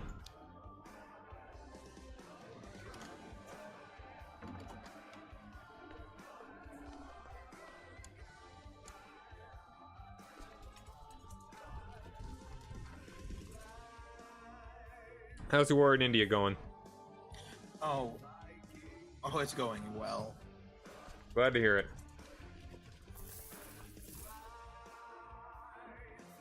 Alright, it's Peasant Revolt, Sunni Uprising.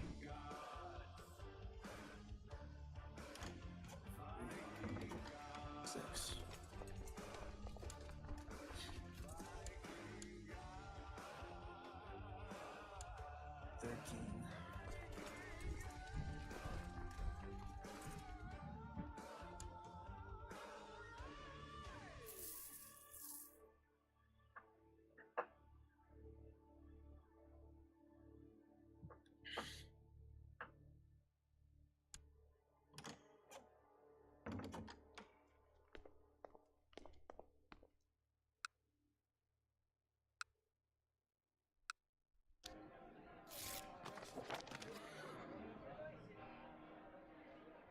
Hey! What you do? It's not that bad though. We can restart the game, and like this isn't disruptive. It kind of No. sucks, but it's not that disruptive. Not awful. How much Like, longer as do you long want as to go it for? keeps going on at this rate, where it's not ruining the game.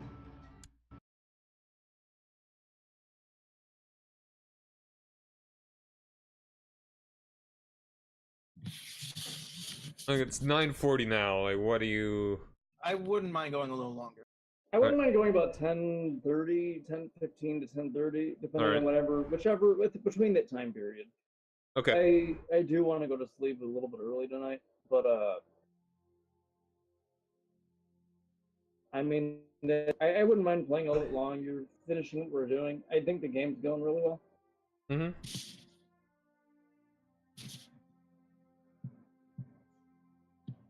And then we kind of have our act together, I guess is what I'm saying. Yeah.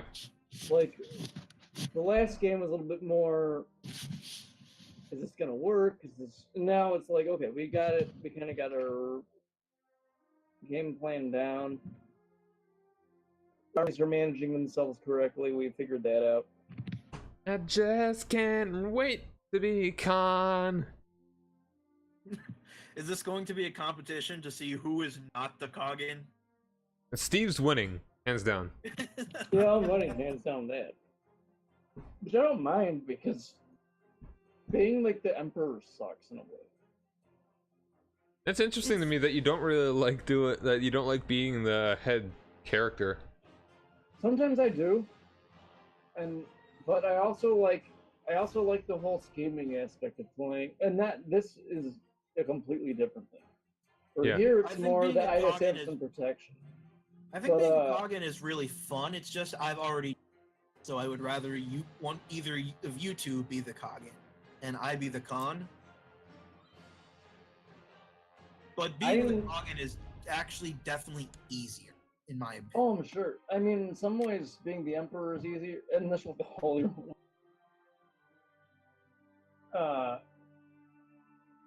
But I enjoy just because even, I feel like the social aspect of the game takes a very different turn once you're the supreme ruler of your realm. Yeah. Where now it's really about Server's up. maintaining your power. That's what the social part of the game is. And so you no longer, it's not about like building alliances and like being sneaky. It's more about, okay, I have to find the people who are willing to side by me no matter what, so I can maintain this. And that's cool too. But I enjoy the whole kind of, we're going to make an alliance of this is mutual benefit sort of thing. That you don't get it like, as you would in real life or anything, but you get it in the sort of, you get it to an extent in that part where you're not very powerful and you're just some petty noble. I like the campaign you told us about where you seduced the Empress and ended the Basilissa and ended up becoming Basilius. No, I didn't actually become Basilius. Oh. I didn't. I never quite got there. I seduced the Basilius. There's no fourth base. This is a tragic story of sadness. Is what that whole campaign was. But no, what I became was the head of the not alchemists. What are they called? The Hermetic Society, and almost all of them. And through that, I gained a huge amount of power. But because I had seduced the Basilius and the Patriarch, Okay. I was able to call some shots. But it was interesting, that whole campaign, because it was all about, I wanted to focus it and not so much trying to become Basilius. Run the game, Steve? Yeah, I'm joining it right now. But as in kind of maintaining my independence and my own power within the Byzantine Empire, but within that sphere. And by the end of the game, I no longer could, because the council kept putting more powers on the emperor. And I was able to block that for a while and keep it kind of fragmented. So it was like a very feudal version of the Byzantine Empire, but by the end of it, I was pretty much just crushed, legally. Yeah, So the that's part Byzantine of the Empire game I always enjoy. ends up becoming feudal. Really dumb. I'd say, besides the lack of boats, probably one of the greatest oversight in this game is making the Byzantine Empire feudal. That's a really weird decision. I think it wasn't a decision. It was just, it's like, I just feel they didn't think about it. I mean, the Byzantine Empire was sort of feudal. It had characteristics, but those were all bled over. Sort of. It kind of got more and more feudal as time went on. Yeah. Whereas in my this- game, it was the exact opposite. It started off as being very like fragmented and sort of feudal, and then as it increased, the emperor got more and more power. Which is the opposite of what actually happened in almost any civilization. Like, generally speaking. Usually, I mean, every nation, for every different civilization that exists, but usually you as time goes on, you see a fragmentation as kind of the upper crust loses loyalty to this, like, their singular vision, and to kind of go out on their own for themselves. And then there's Poland. And there's Poland. I mean, that's the thing. There's so many exceptions to the rule, to all these rules, but it's interesting looking at. And that's what's fun about this game too. It gives you a bunch of opportunities to look at. Oh, what if this happened instead of this? You know, I think that's the real draw of the game. When you get down to its heart, it's kind of, well, what if the Abbasids conquered Europe, or what if Germany was never? There was no Holy Roman Empire. Speaking of Germany, look at Germany. Speaking of Germany, it's fucking gone. Yeah, that's a shame. No, there's Dude a lot must of have died. Burgundy. Burgundy is like, it looks like Well, a Germany corpse. is Germany. Yeah, Germany still exists. Germany, but the German state, Yeah. it literally looks like it fell off a cliff. Splattered. Oh my god, it does. Like it just splattered all over Europe. Like, ugh. It just, man, Jesus Christ. But so what Someone's like, watch out, the Gavelkind ladder, don't climb that. that's Make what an they call empire the first. balcony. It's the Gavelkind Yeah. ladder. It literally fell off. Yeah, it fell off the Gavelkind ladder balcony. Germany, the great German Empire of the 9th century is gone. The would-be empire, I should say. It never quite made it to empire, or else it wouldn't have splattered as it did. But look at Burgundy. I mean, Burgundy is great now. You can, like, it's the most awkward country I've ever seen. That's the most awkward borders I've ever seen ever. Can you say that? I think it's true.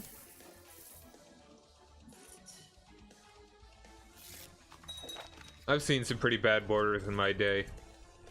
Yeah, I've but that seen is much awkward. worse Like, than what it's- we've got here. Burgundy? Yeah. Like, Western Europe gets super gross. Like, this ain't even half of it. I just like that statement on its own. Western Europe gets super gross. Yeah. Like, ooh.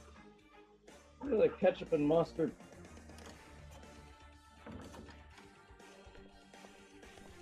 Sultan of Iraq.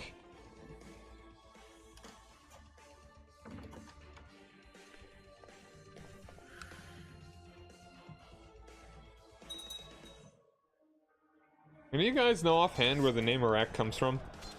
No, Right? I don't. Not a fan, no. It's interesting. I feel like the name kind of... I feel like it's an Arabic name for that or something. Like, Whoa. I feel like it came out of nowhere.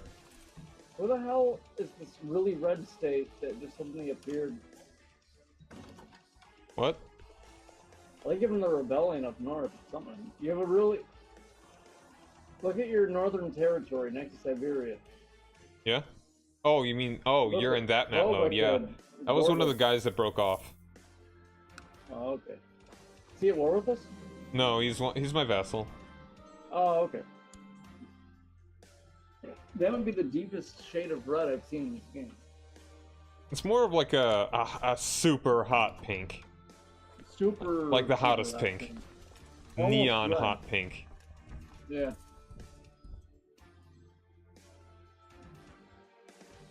That doesn't look red anymore, but it did for a second.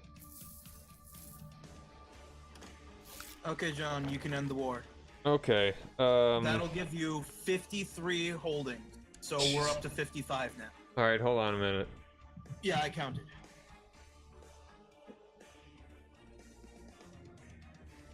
All right, ending war. Enforce demands.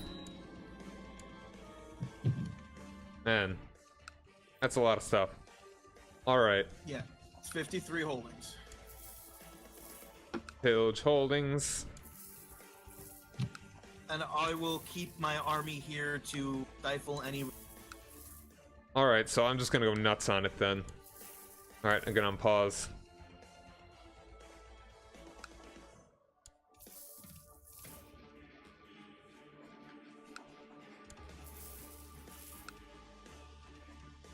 Wave of babies.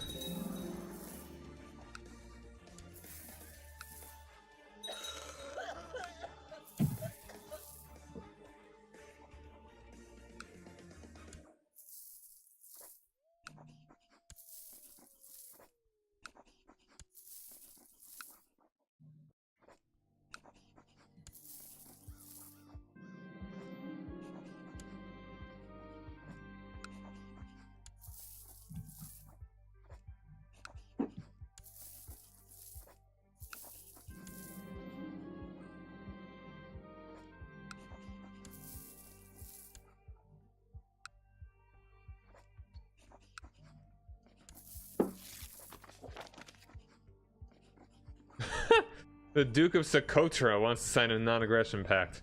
Respectfully disagree. Okay, your war against the Oh, yeah, thank you. peasant revolt is over. Thank you very much. No problem. Ooh, my honor.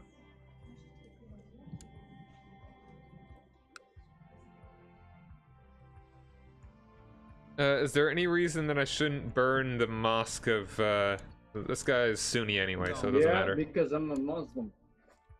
Wrong kind of Muslim.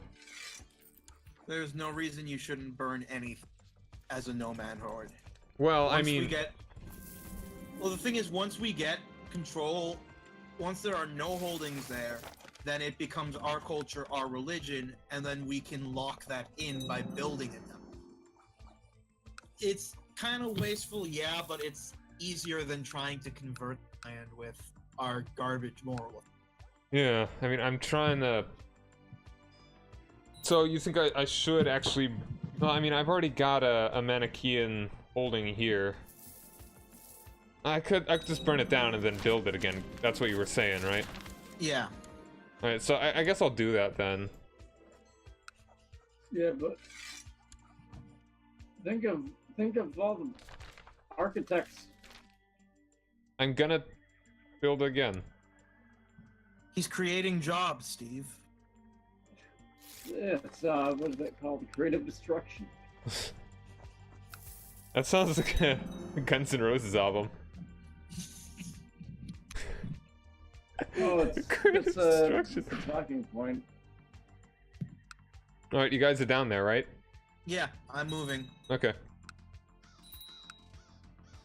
Or just you're disrupting things. Creative destruction. I need to write that down. That's just a funny phrase to me. That's something I came up with. It's an actual thing. Oh, that's a real thing. Yeah, it's a real thing. Yeah, you should look into it. It's similarly related. I'm not keep the exact phrase right. It's disruptive.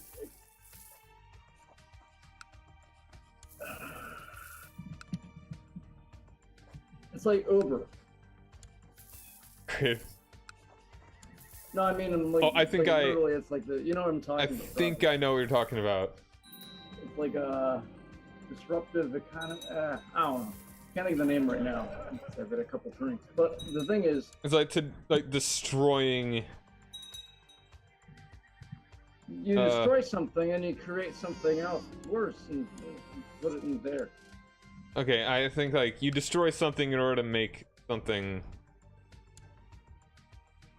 I mean, it's like, I mean, creative destruction. My image is like some sort of like a beatnik destroying things. It's like, this is my art, man.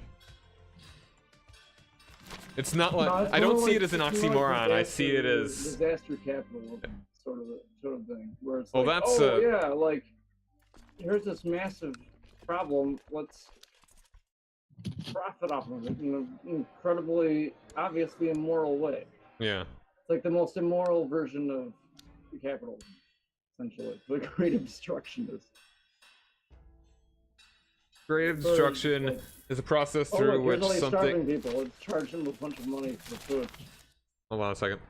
Okay, let's do some castle infrastructure.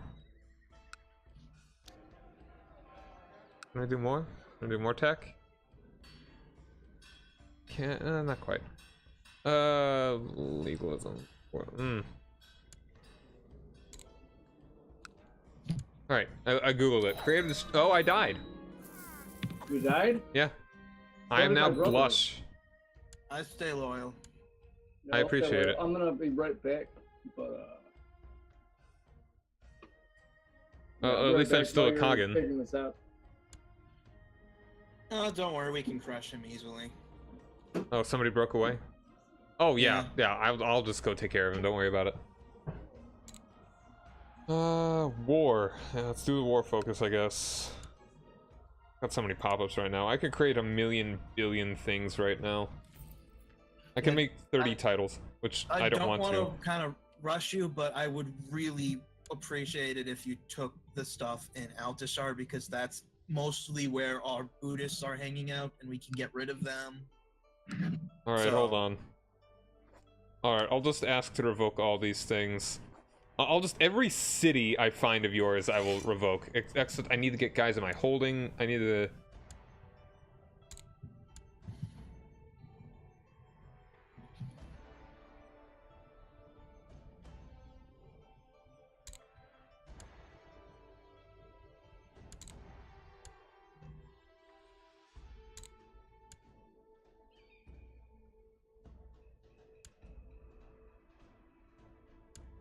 All right, I will revoke every like city and barony I see of yours. Okay. City of Dukhan. Oh, that's exactly where I wanted it, actually. 56. Dukhan tribe. 57.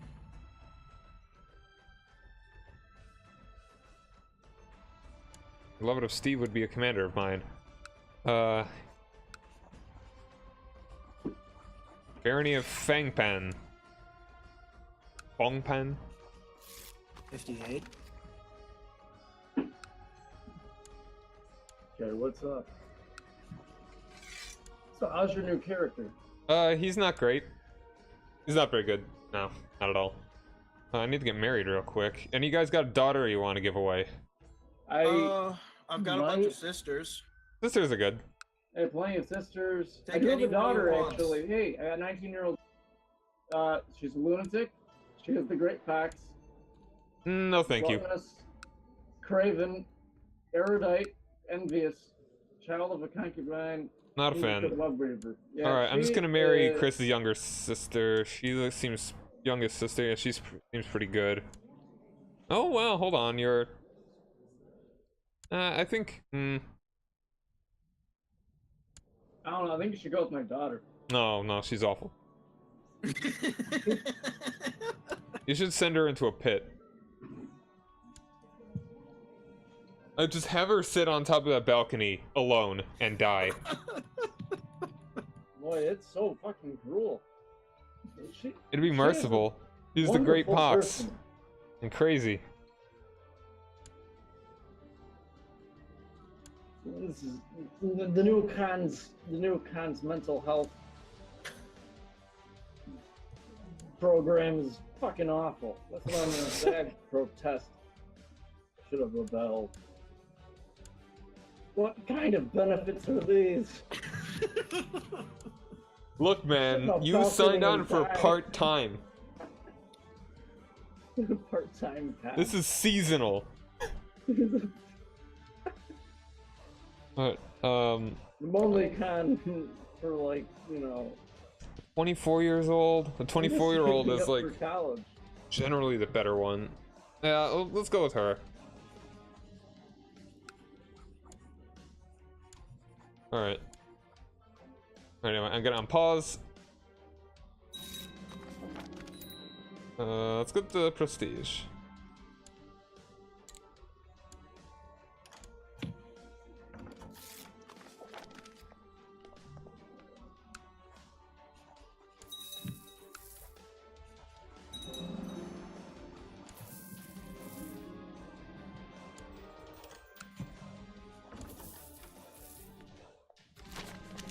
Hindu uprising.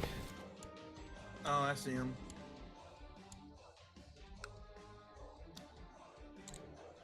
Oh, those sieges went through as soon as they. Hmm.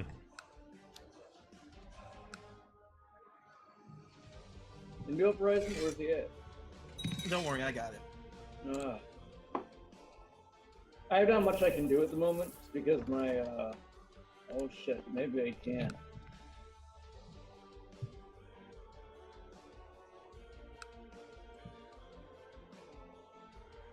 Maybe not. I guess not. Never mind. However, Khazaria is having a lot of problems right now. Let's see.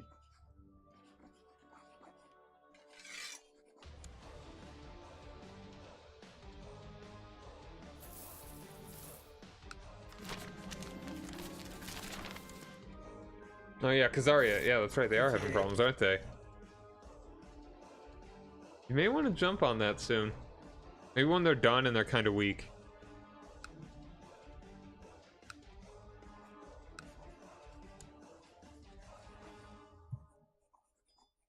Could you guys become loyal? Give me 1 minute.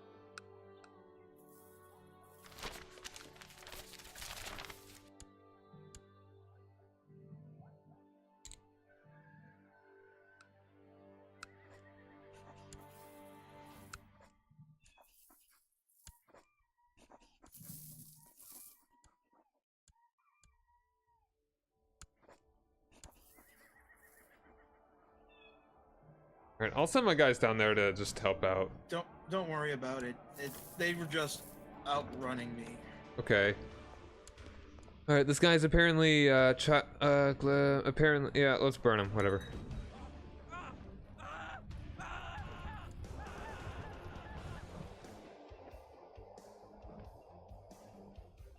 That's Mongolian Buddhist revolt. Hey Steve, could you be my commander? I don't want to be. Okay. But I guess I will be. I mean, whatever, dude. I don't have a very good. I mean, You I'm have above great average, traits, but- dude. What? Where are you?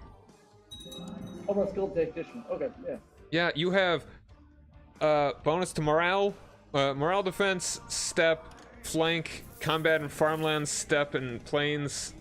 Yeah, that's really good. Yeah, you're really good. He used to be a lot better, but something went down. I'm gonna switch to war ability. It'll give me partial. Then I have 16, so that'll be really good. Then I'm gonna turn off forbidden to lead armies. Okay, there we go.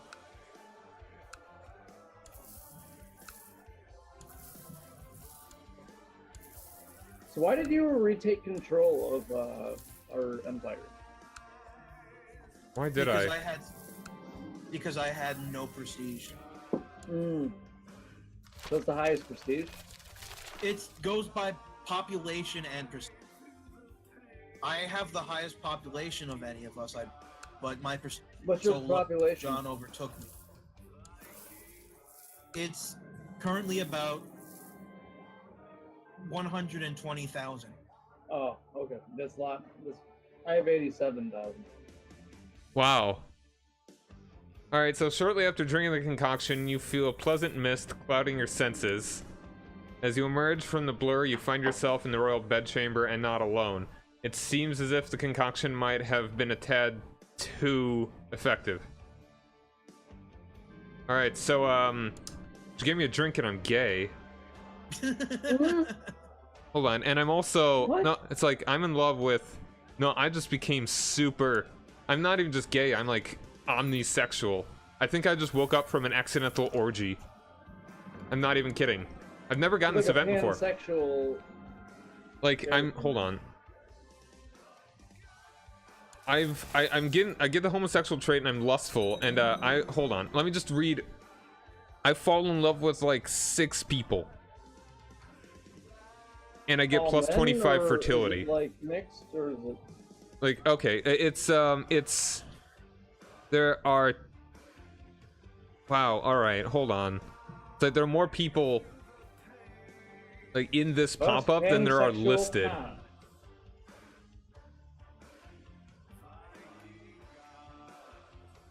7 women and 2 men.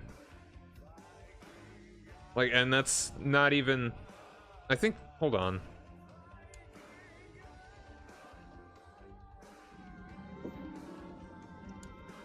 Yeah, I've never gotten that event before. So now you're like, you know. Wow. Yeah, You're like this incredibly progressive con. no, I just like to screw people. Well, that too. There's nothing progressive about this. I want to bone everything that moves. Well, that's one way you can interpret. Or you could take it the other way. You are Alexander. You could be like a really bright, shining light. Hey, you want a bone? Hope. I'm the Khan. Hope I demand that we directions. bone. You take your bone and you just spread it across the land.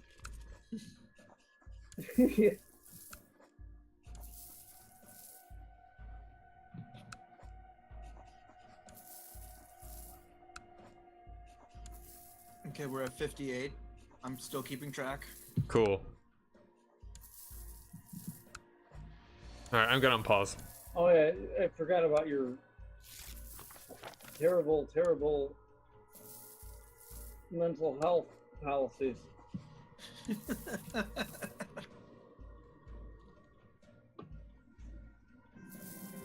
And since he's a nomad, he's not even allowed to build himself mental health. Yeah, you can't even build a hospital. Yeah, none. Absolutely not. Won't have it. He does have the medical yurt, but the Medical yurt. That sounds funny to me. The hospital itself.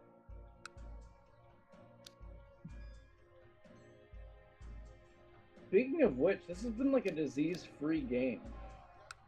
There are very few games where disease has, like, I cannot think of a single campaign I've played in this game, except for this one, where disease has not significantly impacted how the game is played at some point. And we've been playing this for a while, and yet we still have not had a single, like, not even like minor play as far as I can Maybe remember. it's, yeah. So we're moving because we're healthier. I mean, that is how it goes, but I don't think that's really what happens. I mean, Well, I mean, definitely, mechanically. if you're nomadic, you're actually going to be healthier than you would be if you're sedentary. Yeah, exactly. So it would make sense. I'm not sure. Yes, if that's but I what's happening in the think game. it's not really appearing anywhere. Well, no, I mean, it is a couple of places. Is it? I mean, I just don't think mechanically that's how the game works. Yeah, I don't think so either. That's why I'm surprised. Like, we've had a very few, because I don't think that's how, I mean, I'm agreeing with you on that. I don't think it's how the game works for it. Like, are you guys? oh, you're nomadic, therefore you're walking around a lot. I'm gonna send my guys down there. Like, do you have guys around there, Chris? Yes, they're spawning. As soon as I kill one, another one spawns during the battle. Gotcha. Oh, wow. geez. Man. I am not shirking on this. I am chasing them down. Maybe if I just burn. Hopefully, I'll burn down their holdings. Oh my God. Maybe I should stop for a little bit. No, you need to burn them down so they stop coming. Okay. These are Buddhists, right? Yeah, I think there are some Hindus. This is like the same, that's the same strategy the U.S. used in Vietnam. Remember how that one ended? Yeah.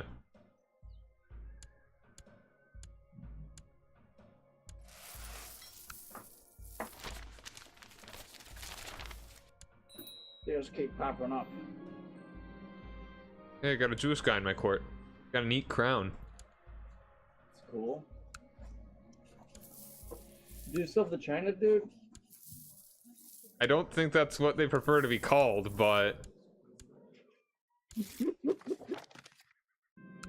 You guys are like China dudes, right?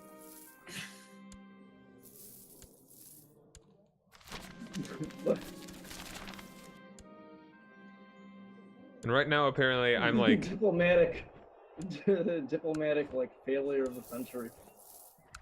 yeah, he's our president. Okay, one of them escaped me and is heading north. I don't know where he intends to go. Oh my goodness, I'm getting so many bastards right now. Alright, I'll send my guys over there.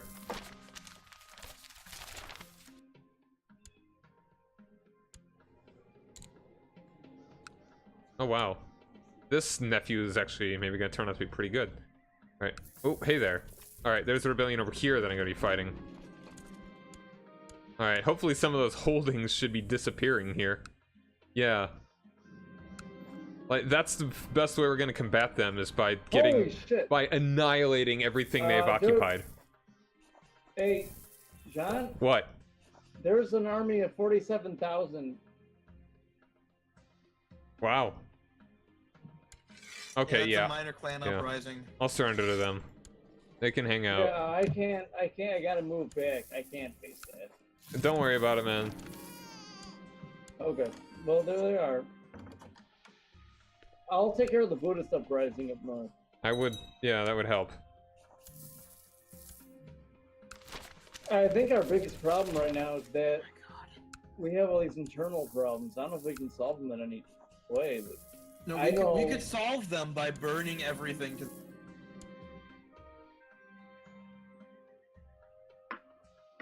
I guess that's the way we do things here.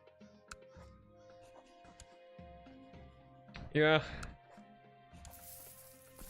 Oh, your new vassal actually might be working to solve this problem as well. That'd be nice. There are good reasons to have vassals. I actually kind of like having AI vassals playing alongside us too, to be honest. It adds a little bit more of a wild card. John, there are 3 counties down here in India you should transfer to me that might help. Hold on a second. Rising. Alright, I mean, Alright, I'm asking one of you guys something politely. Alright, what counties? Yeah, Cook County. Vijayapura. Alright, hold on a second. Okay, cool. I see that one. Where are you? Alright. Grant land. County of Vijayapura. I can't give it to you. Oh, it's title in an ongoing war. Alright, fine. I'm gonna surrender this guy as well. Holy shit! You got another one. I know, I see it. Yeah, I just want to be... Oh, fuck. I'm not fighting this dude. Jesus. Don't worry about it. Yeah, but they're like slowly cannibalizing your territory. I know. Got a lot of things to deal with. Okay, I just got another batch of a lot of things I burnt to the ground. Alright, yeah, I mean, everything should be burning before the end of the year. The press release. Don't worry. Everything will be burning by the end of the year. Oh, we got another one.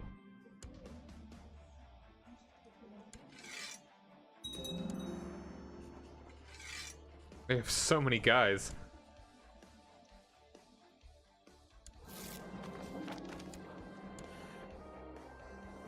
Yeah, something tells me that it may not have been the best idea to burn everything down on the ground immediately.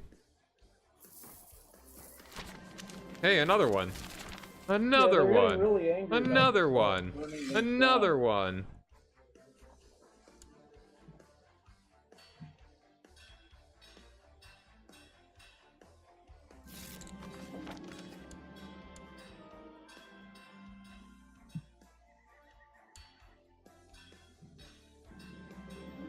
Would noble customs make everyone hate me less?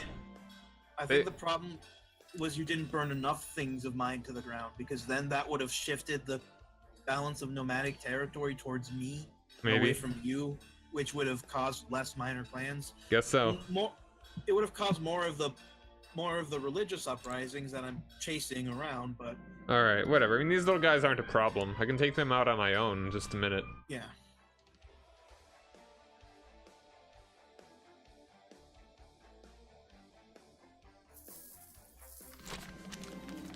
Hey, another one.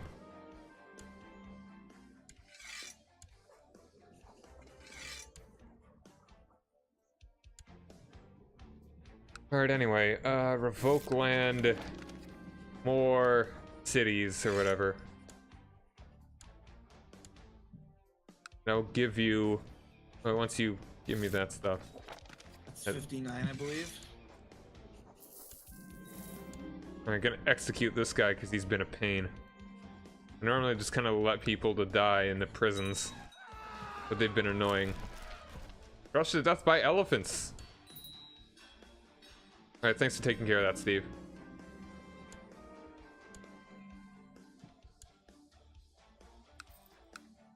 Alright. Grant title. County of Vijayanapura. Still can't give it to you. It's because the Buddhists are still around. Yeah. Well, and also nobody wants me to give it away to you. Well, who cares what they want? Yeah, They're I mean, gonna hate us regardless. I guess so.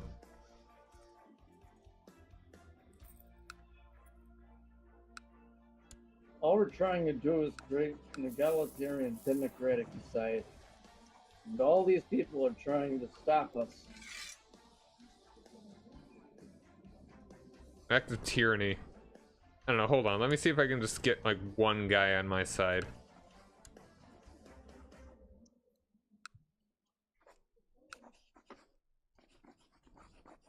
Yeah, we're democratizing everything.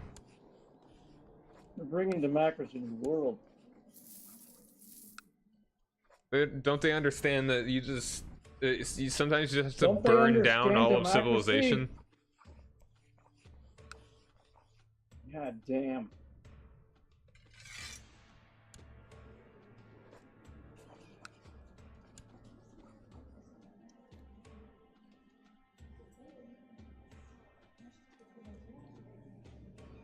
Why is this guy on my council of all people?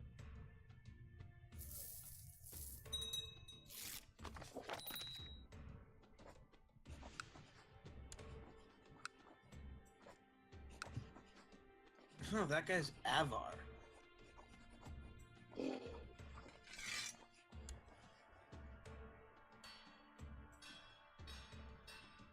Okay, next one down here is Nabjuapa. Gesundheit. That's with an N. Nabadwipa? This one? Yes. Tam Urlipti. Oh, nice. I just gained brilliant strategies. Congrats. Midnapore. Alright.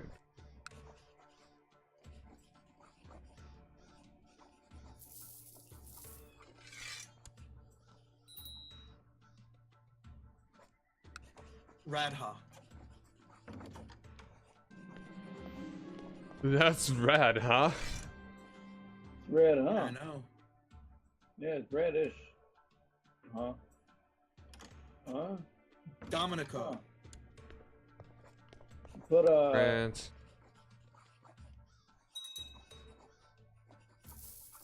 I like With how a each D. of us controls about as much territory as makes up mainland Europe. Yep. Wait, how do you what?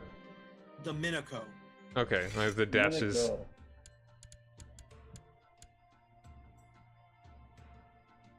Like, I'll be right back. Sasaran.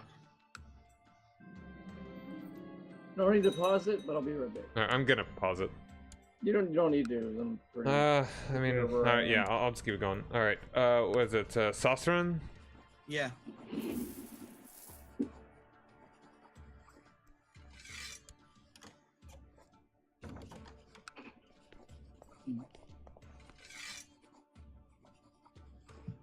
Rothes.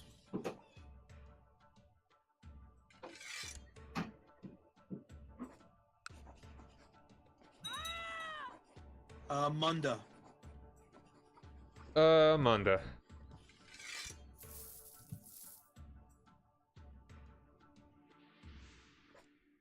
Okay, I'll let you know if I notice that the other ones finish up. Okay.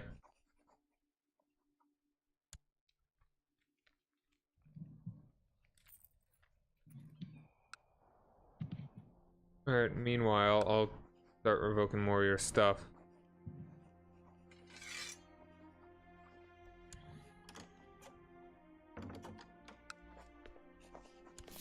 Okay, I believe that's 60.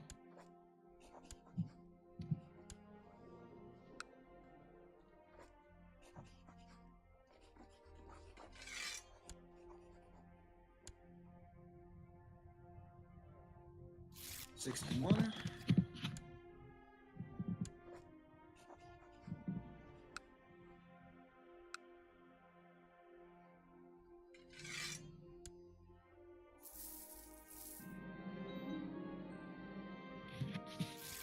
Hey, another Buddhist uprising.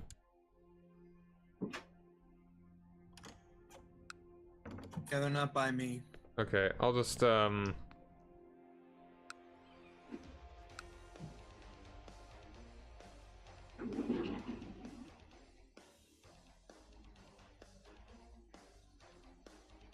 wow. Hey. What's this guy? Oh, alright. Sunni uprising just kind of appeared there or whatever.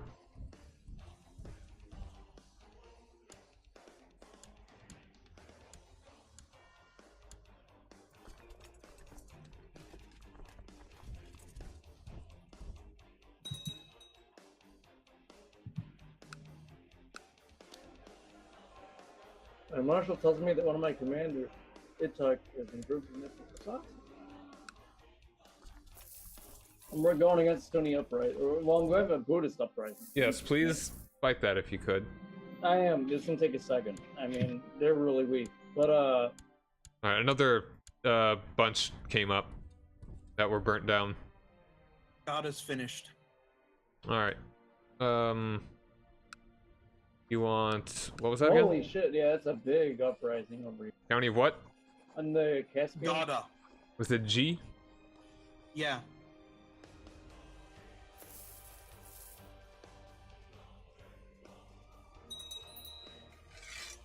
Oh, I Ah, died. come on.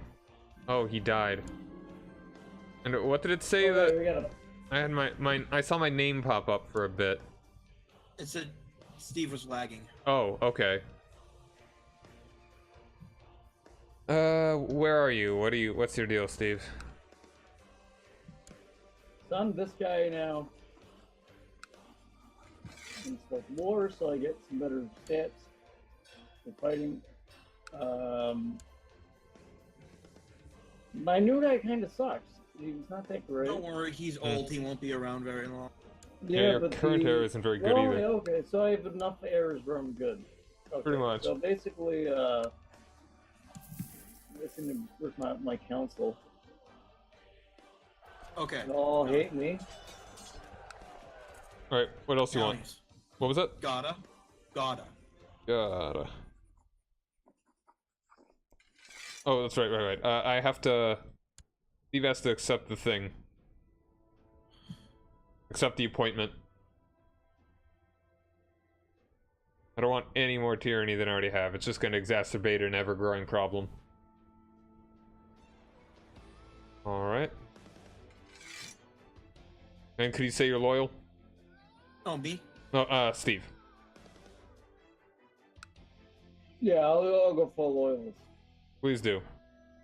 Make life Yeah, a we're lot having easier. a big problem with rebellions. Okay, I'm ready to go.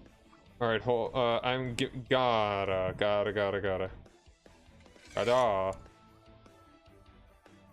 My favorite Naruto character. Saptagrama. Not the Gamma. But, Do you want me to just give you the kingdom? No, because that will transfer the lower holdings. Oh, right. How about we just wait until they're all done? Because you want to give me nomadic land, so Okay. no more minor clan uprisings. Right. I mean, isn't there a limit though? We've already got like how many? I think isn't 9 the max? And the 9's the max 9's the max you can have without having penalties to opinion. It doesn't mean that's the max that they're gonna try to form. Gotcha. All right. What was the next county then? Saptagrama.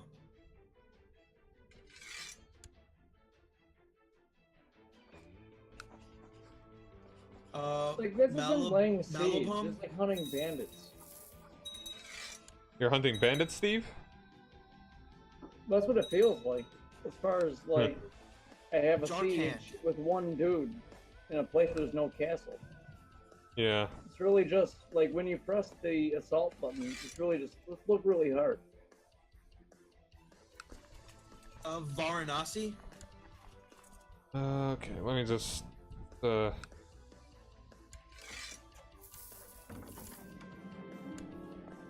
Varanasi. can't secure a whole county with one person. Simply impossible.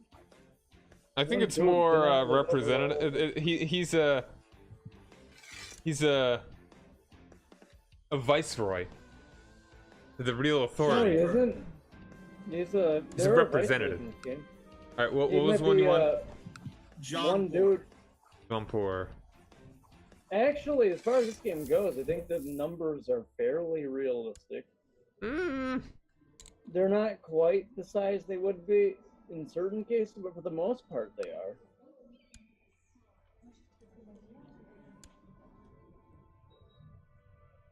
I mean, you have to keep in mind, the Middle Ages, an army of 20,000 people. Pretty impressive. Yeah. All right, next one. No, those are all the ones that filled up. Now let's Okay. get rid of some more. More Buddhists. Which is why we need to get rid of more. Yeah. Revoke this barony. 59.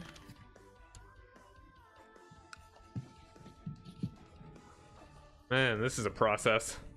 Yeah.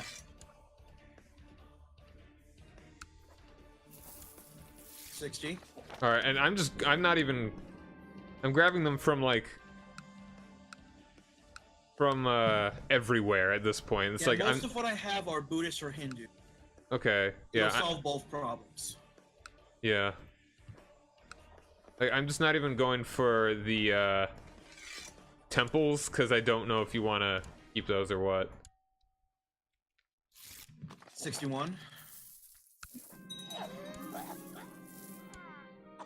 I don't want to keep the temples. Take them too. I mean, I don't know which temples. I mean, you don't care about any temples. Yeah, I can rebuild any temple that I actually. Okay, Religion's been locked. gotcha. That's 62. Speaking of, build new holding temple in the holy site for me.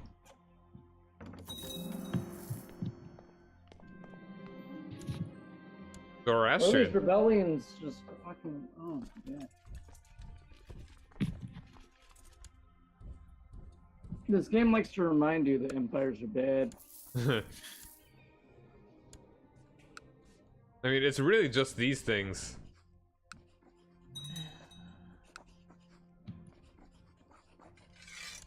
Kumtang. 63. I'm gonna move on to that one. Okay. Okay, I'm going down to the guy with 183 down in the south. I'm just gonna walk over there. Don't worry about him. I'll take care of him. Cool, thank you.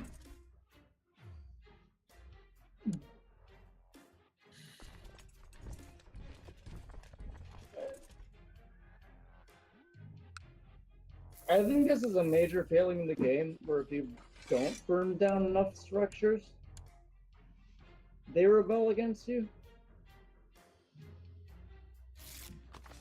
63. Because if you burn down everything they like, I can guarantee you they will rebel against you. You see, when we burn down, we make them more likely to rebel. But if we burn down everything, then they have nothing. 64. Feeling organized around. I get that. But I mean, there should be some other more diplomatic solution. Even as a nomad. Like horses. I think. Like you just rule over and you don't interfere with them too much, but You think it's kind of dumb that you can't burn down land unless you're the independent?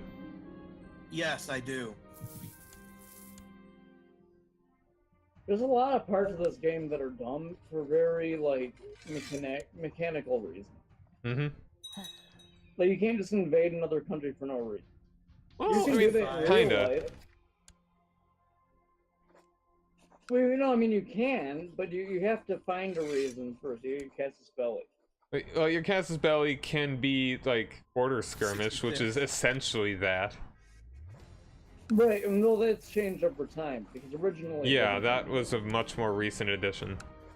Like, I mean, I think it's kind of good in a way that it makes you have to go through those hoops. Because it makes you interact more with the other parts of the game. And I like that in the invasion, if you do any of those ones, they do cost 67. you a huge amount. You can't just do it for fun. Mm-hmm.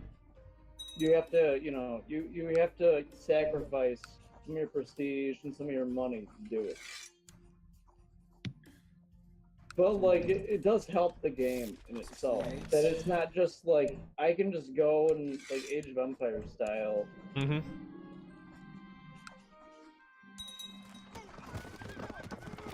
Jesus, it's like a real-time strategy. Like it's like a social strategy game.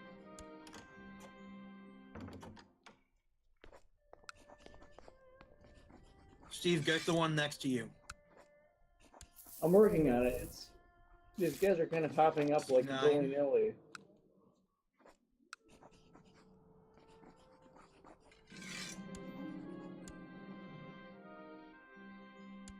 $70.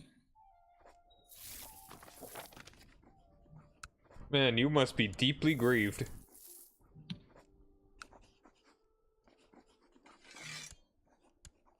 almost sounds like some song and dance, like, oh, I am deeply grieved that you are giving me land that I can use for my animals. You know? There really needs to be a better way to do this. Well, maybe they didn't expect you to be able to do this. Like, no one would ever just, like... Maybe you're supposed to be more antagonistic against your vassals? Kind of stuff, you know? Maybe.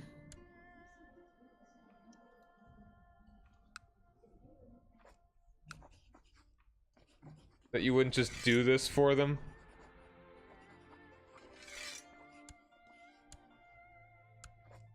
For 73. what? Hmm? Wait, for what?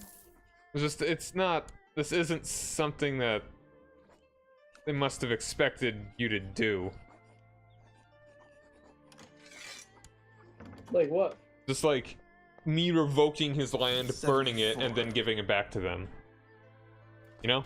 They probably didn't expect it, is the thing. No, it's like they don't want you to do it for one reason or another.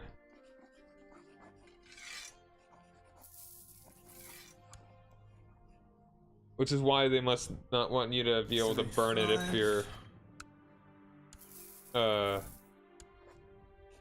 They don't want you to be Because able... it makes rational sense in like the game. But it's making much sense in like kind of role playing it. 76. Mm-hmm. Like why would you do that in real life? So I think it's the reason why they wouldn't want it to be a thing. Yeah. In real life is But you that wouldn't need we to are a transfer country the that land. works together against some other kind of foe. Except that's not really how it went. Like you'd find some other legalistic means of doing the same thing in real life. 77. Regardless of what culture you're in, if you want to do that, you'd find some kind of within the actual structure. Or they wouldn't be able to do that if they were weak. 78. So I imagine that they looked at it and they were like, "Oh, that's something that would happen." Because everyone's playing this like it's like, you know, historical. Yeah. But I mean, there are loopholes in the game which you can use to, you know, further your own advantages or disadvantages.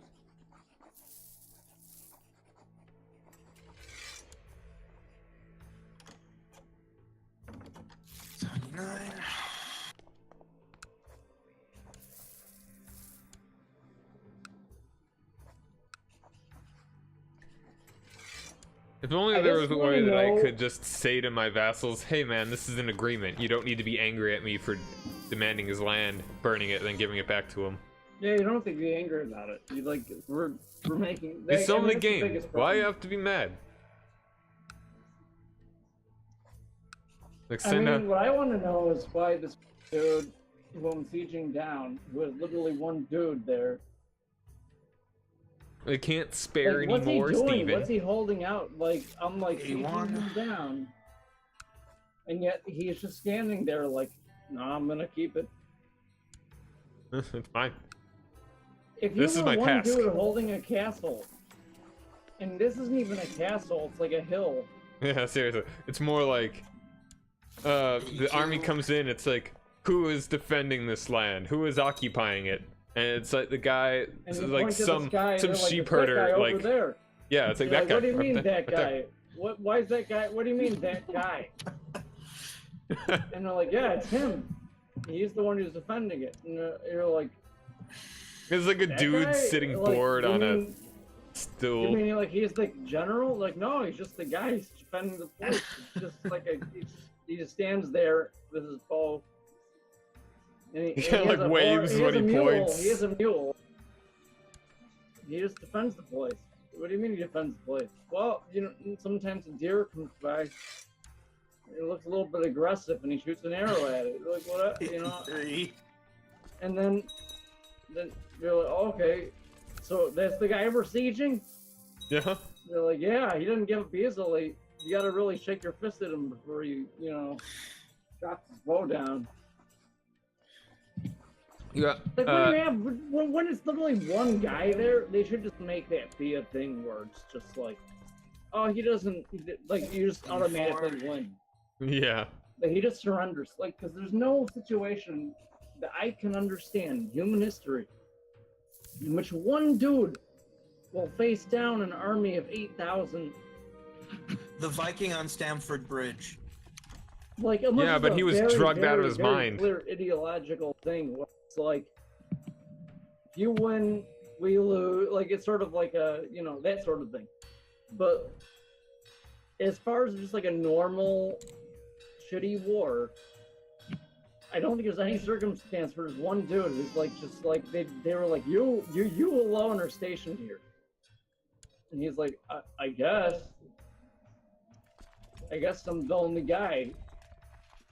Like, he just walk off. Like once the state is that weak, where they only just put one dude there, just one guy, it's Oh, over. wow. I Hold mean, on. it's not.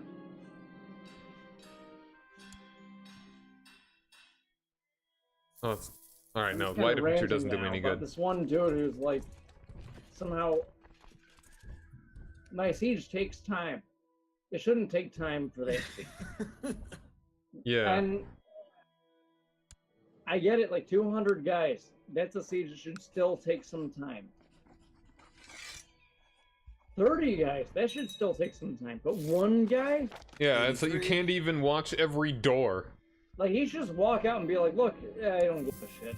Point. Like, it doesn't matter. Like, I'm the only guy here. Like, they don't care.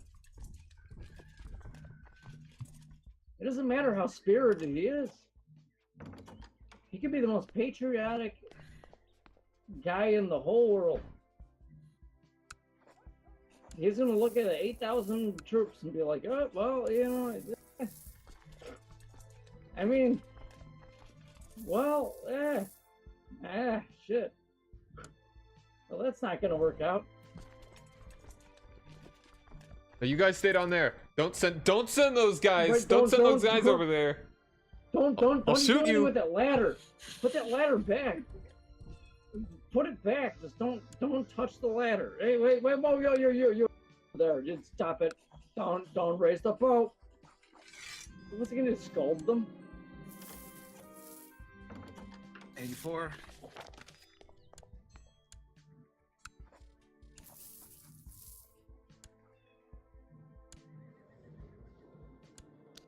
Oh, hey, lagging.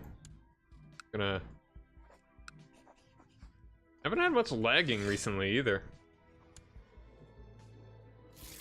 I had some at the very beginning where it was lagging pretty crazily.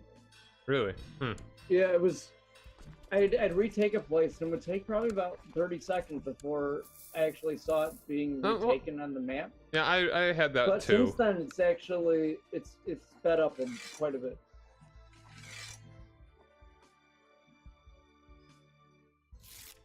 But it's in and out. Like I have moments of lag and then I have moments of not lag, but it's not where it's completely disorienting or anything.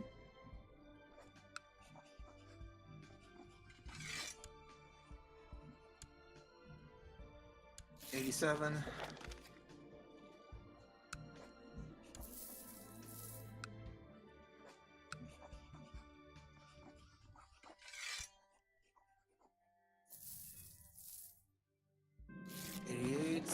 Yeah, I really think we should go for Southern Hey, Blues on it. Crusader Kings!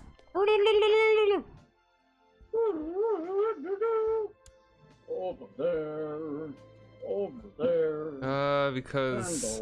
send the word over there. Yeah. Alright, good for them. Have you heard that song? Yes. That's it's a funny song. That's Calatrava. The Yanks are coming.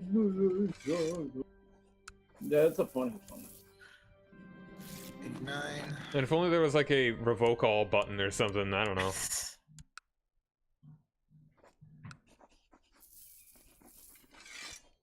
I didn't see every angle at this game.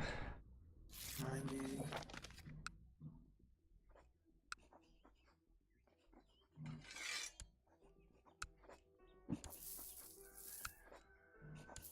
I love the holdings that just get annihilated, like, as I decide to burn them. They're so nice.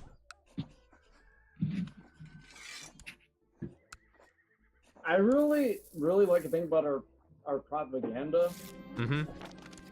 Oh, yeah. which I really think amounts to buildings are bad.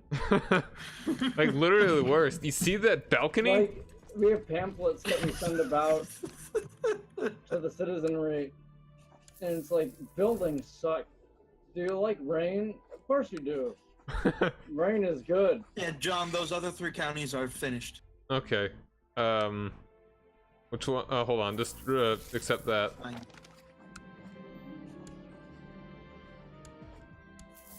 Alright, which ones you want me to give you? The other 3 in India. Which ones are those? Hold on. Gaia, Oh, okay, I can get them. Oh, jeez.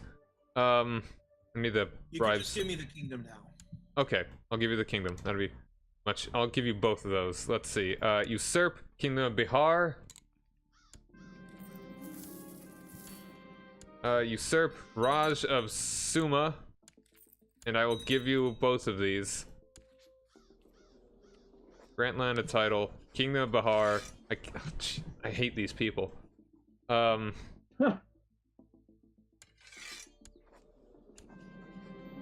just have a million things I have to deal with right now.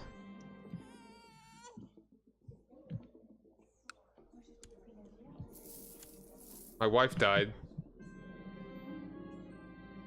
So I have to deal with that.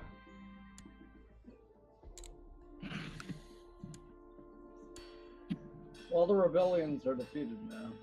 Yeah, thanks guys. The Empire is secure.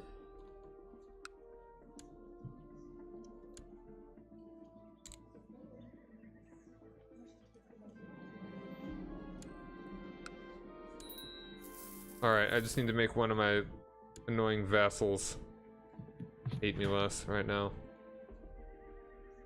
Okay, so it's 10:45. Yeah. I think in like 15 minutes, we should probably call it. But let's kind of get our stuff together first, I think. Yeah. I mean, I'm cool It's whenever. been a pretty good game. Like, we've actually made some good progress. And it hasn't constantly desynced on us. Yeah, it's only done it like twice. Oh, hey there. Well, guess who we're gonna be able to arrest and kill? Who? Everyone. Nice. What do you mean? What did you do? All of our all the other guys are now gonna rebel. Yeah, let's crash it. Yeah, this is hilarious. Oh, that's funny. Thanks, Steve. You What'd I joined the do? wrong one. Oh shit, did I join the rebellion? Yes, you did. Oh shit, is there any way to reverse that? Yeah. No. Die. Good job, dude. You should read these pop-ups. I just clicked on, fuck. Okay, I say we should, honestly, okay, that changes things. I say we should stop it here. Yeah, that's fine. I only say that because, Take the rest of my holding. Stop god damn it. Take There's the all one of them. pop-up I didn't look at in this whole fucking game. It's the one pop-up where I just like, and I clicked on it. That was the only one. I read every single other pop-up in this whole thing, and I managed to, that was the one that I didn't click on the right thing. Oh. Okay, I'm gonna have to... They actually do have a number of guys. Like a lot of guys, actually. Really could have used your help, Steve. Yeah, I know. Like, I'm not gonna legit help now. them, They actually have a lot of obviously. guys. I'm actually not gonna help them. Cool. I'm gonna move my troops off to the side. If you want, this you is could where I always think move them into my army again. Kill them. No, I for don't want to you. move. I don't want to move into your army, because then they'll die. No, I accidentally joined the wrong side of the. They sent me a letter, and I was like, Like, I read all these other letters. Why wouldn't these all be the same? You know, I had these mundane bullshit letters sent to me. And then I signed this one too, and it was the wrong letter to sign. I should have read that one. I read every other letter. I read the one about municipal policies. If you were to In raid Upper them, would Siberia. you be hostile to them? Raid? Oh, he might be. He might be hostile. You could do the same thing you did to Chris. That's possible, yeah. I'm totally down with that. I don't think I'm down with it right now. Yeah. Tonight. Yeah, I think it's a good place to start the next, because now we have a big problem. Mm-hmm. Yeah. So John, just. We gotta grab- figure out how to get me Oh. back into your territory. And now I'm part of the fucking Mongolian revolt. Alright, well, I mean, I can't, I mean, can I, how much of this can I revolt? But, You should be able to revoke everything. okay. Without unpausing it? Well, not me. Yeah. Okay. Alright, so yeah, we can go ahead and call this stream here then. I kind of want to... I don't know. But, I mean, no, I was I'll be- really down to keep playing for that, but now that I'm on the other side, Yeah. I don't want to deal with the figuring out how we're gonna fix this right now. Mm-hmm. So I apologize Yeah. Yeah. for not reading that one fucking. I literally read every other message that I got, and this was the one where I was like, Oh, man. Like, this was the one where I was like, oh, okay, I'm not gonna pay attention to this, and then bam. Oh, it pisses me off. I'm annoyed. Because usually it's when you're not paying attention. And I was paying attention for the whole game. And then the minute I relaxed for a second, I pressed the wrong fucking button. And now I'm suddenly rebelling against you for no reason. And then, like, it's EU4, frustrating, you also find funny. separate pieces. So basically, what we're gonna have to do is figure out how to, for me to sabotage the rebellion from the inside out, Yeah. and then how to reintegrate. Well, actually, smoothly. the best way might be what I think. Which Yeah, one? well, what you're saying is Just like not doing it? burn them down. No, walking into my army, that might be the best way to screw up their war effort. Yeah. I mean, in a way, yeah, I actually do agree with that. I also don't want to do that because I do like my army. Big fan. I don't want to have to wait for it to rebuild.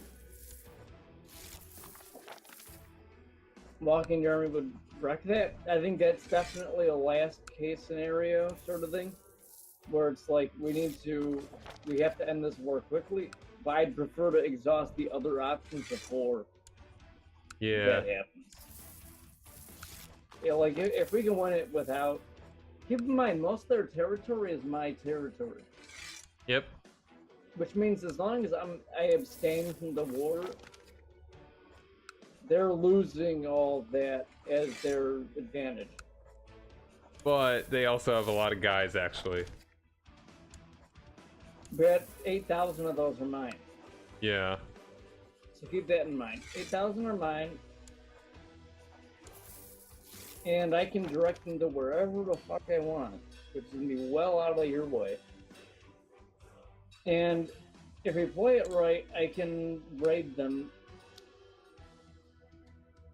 and take out some of their assets. So, Where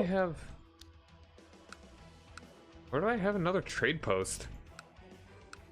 Like, it says that I have 2 out of 1 possible trade posts. Whatever. You have the one that I want. Okay. The entire reason I declared that war. Yeah.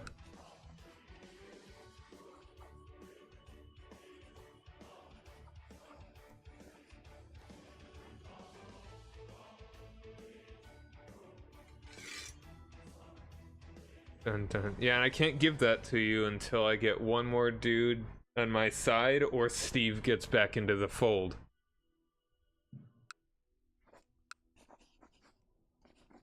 Alright, revoke this thing.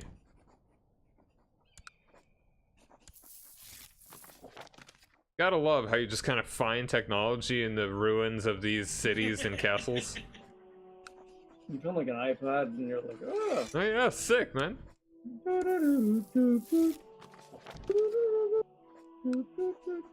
Got my ultimate 80s playlist on it. Man, now this is culture. Best of the 80s. And it has Kids Bop. Yeah, that's the good stuff. That's a 50 culture points right there. Easy. That's like 10 culture points.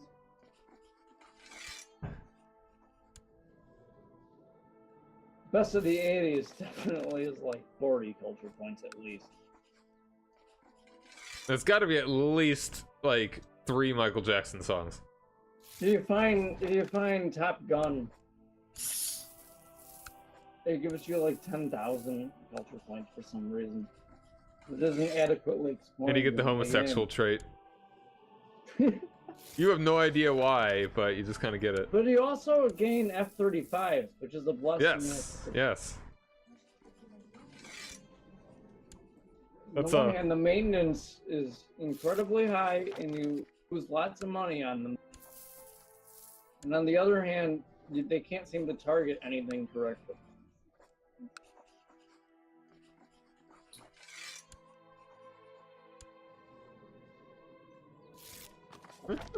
But they look really cool. It's a good feel. It's like, yo, dude, I got a plane. This thing flies. How? No idea. It's an F-35. It's fucking cool looking. It might not work right, but look at how slick it looks. I mean, it does look really slick. I have to be completely honest. The F-35 is a really cool fighter shot, but it doesn't work. I guess it's the problem. See, this no one's proficient. Like, no one knows. There's a- No one knows this There was language. this article I read recently, I think on the National, and it was about the new aircraft carrier the Navy just put out. Mm-hmm. And it was like, what's wrong with the new aircraft carrier? And it was amazing, this article. Because the very first thing, it was like a listicle, which don't usually appear on like articles like that. But it was like a listicle. And it had the very first thing that appeared is like, the engines don't work. And it was like, what the? It was like, holy shit.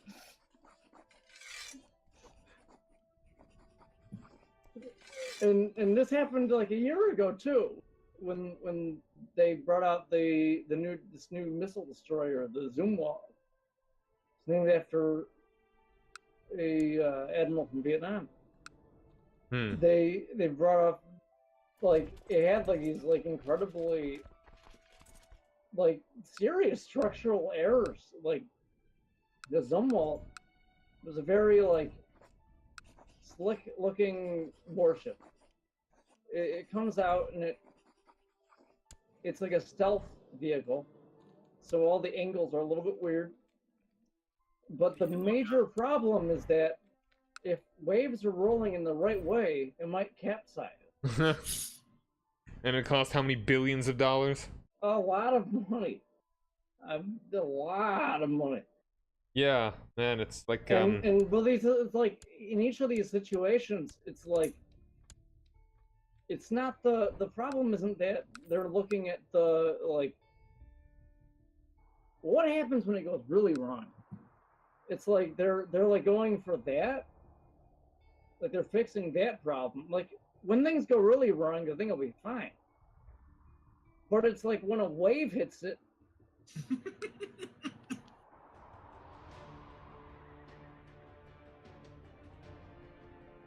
And I always like reading those things. They're always interesting. Hey, go to the province Sir Daria, kind of in the west, east of the Aral Sea. Okay, I'm looking at. Yeah, I see it on your. Yeah, it's like go to the direct vassal map mode. Isn't it weird? It's like spotty. Yeah, I've seen that a couple times. Huh. Like mine's all nice and clear, Steve's is all nice and clear. This is just all gross. Yeah, I know. Weird. Wait, where? It hurts to look at. The Blue. The clan of the House Blue. BLU. Mm, And his first name is Blush. His name is Blush I see Blue. it. Now it's really obvious. That sounds like an anime character. An anime Blush. character, Blush Blue. Blush Blue. That's gonna be the new Pokemon remake.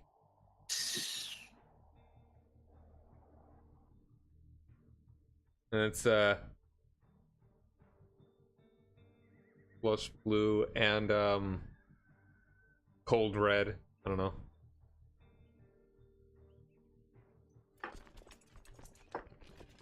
Alright, so yeah, that'll be it for this time, I guess. I've got two more. Well, I have to, for some reason, whatever, I mean, it'll give me tyranny, but I guess it doesn't matter, does it?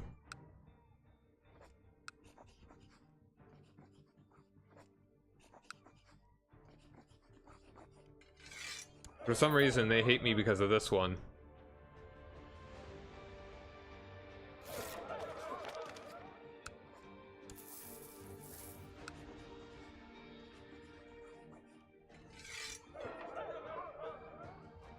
Everyone whines for no reason. Alright, so there we go. Thank you very much. Is that the difference? Okay, it's paying Yeah. me back, bit by bit. Also, That should be about 5.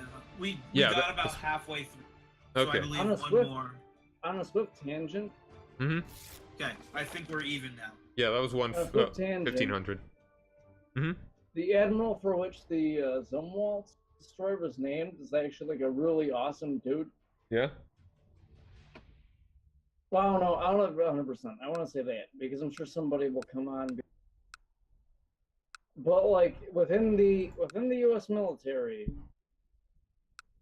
he relaxed a bunch of kind of like pointless guidelines and sort of stuff like that. Like he was a very forward-looking sort of guy. Who,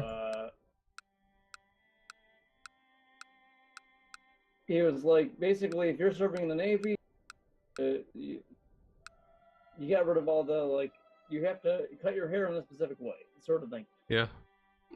And like little things like that, but still things that like did matter, especially in like racially charged ways in the Vietnam War. Mm-hmm. So like, actually, Zumwalt is a pretty interesting character, and he's an interesting guy. But they named this naval destroyer after him, and it really is.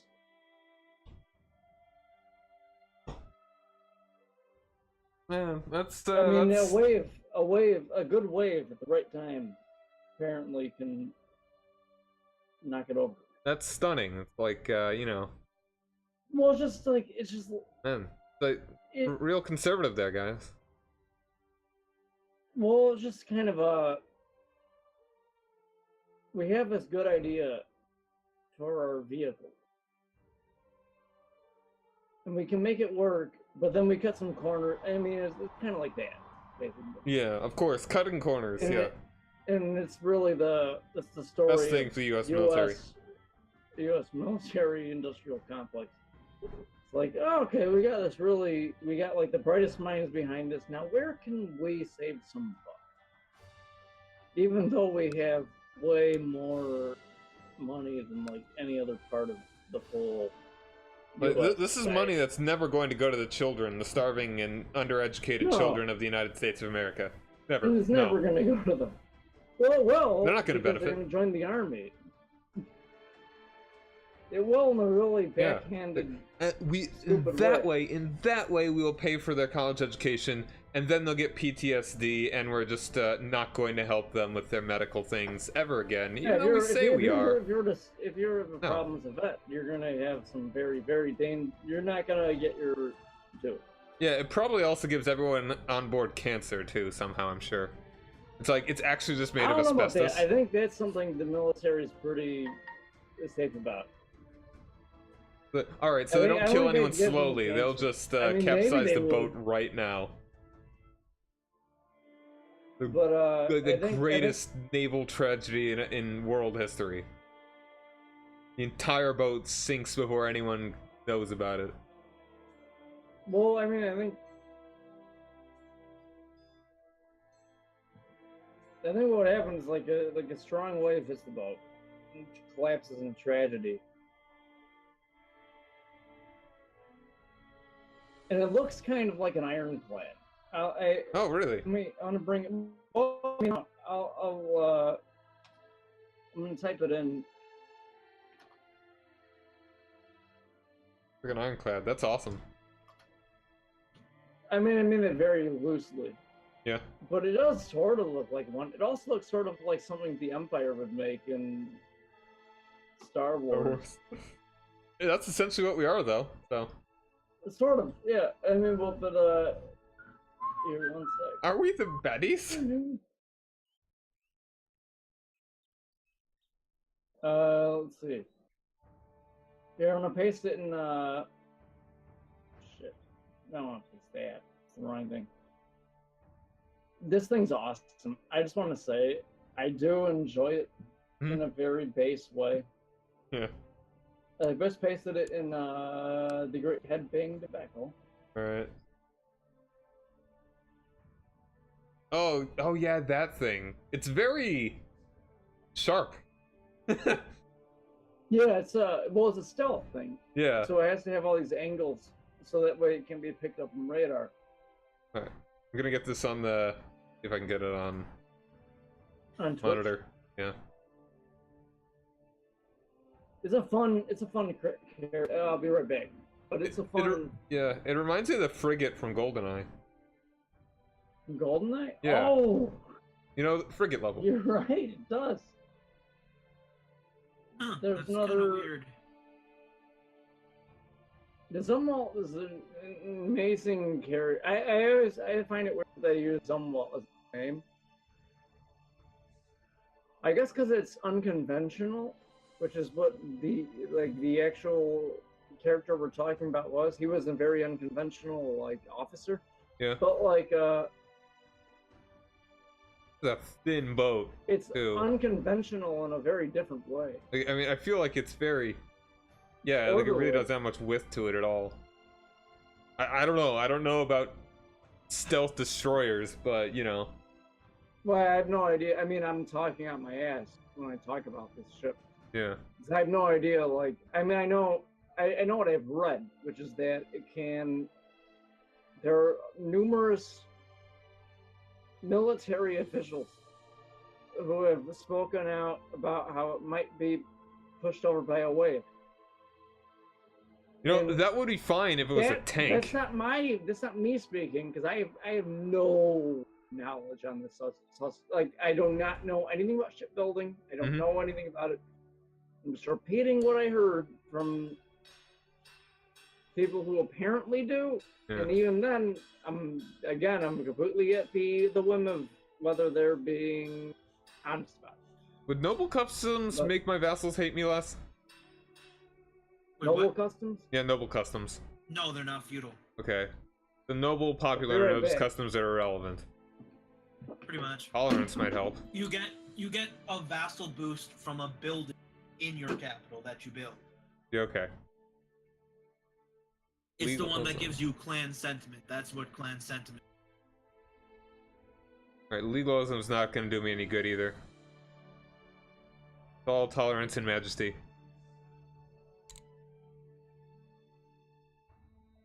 Improved keeps. Does improved keeps do anything?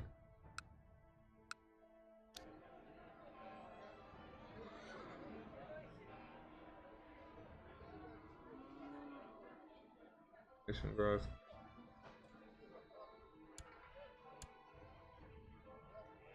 No, I do not believe that keeps do anything for us, because we don't keep very much. How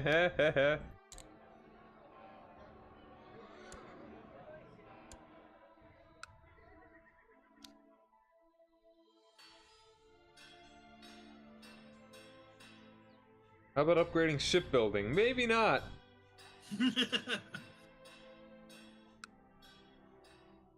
We have horses. They float, right? I mean, not well. But yeah, kinda. But yeah, anyway, the definition of creative destruction. It is a process through which something new brings about the demise of whatever existed before it. The term is used in a variety of areas, including economics, corporate governance, product development, technology, and marketing. So that is exactly what Uber is. And that's such a great term out of context. I want to use that for something else. That's not that definition. Oh, I know how we can turn the tide, John. Yeah. We have to trick them into coming into my territory. Okay. Is pagan attrition. Yeah. That would help, yeah. A lot of them are close to it. Looks like, one dude is just kind of sitting there. Hopefully he'd actually go towards it. Yeah, but we gotta get them into the actual Zunish land, not the... Oh yeah, I mean, it's close. Return? Yeah, I mean, we're done. I'm gonna cut stream in just a second. But yeah. So I mean, Alright, let me... we'll go on. Yeah. We'll deal with this, it'll be alright. And Khazaria is all the way into Central Europe. Oh yeah. Got some land in Bohemia. Poland is Sweden. Wow. Poland is Swedish? No, I mean, they've got Sweden. Oh wow, yeah, they do. Wow. Oh wow. Pretty good. Good for him. He is still tribal. Look at that. Must have done like a holy war or something, like one of the big ones. The Greek Sunni Basilius. Yeah. Is that the thing? Yep, been that way for a bit.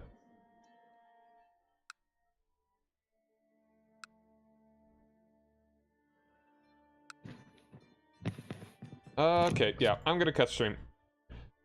So, until next time, thank you guys very much for joining me. Rock over London, rock on Chicago. I am Cyrock Omega, and have a nice day. Later.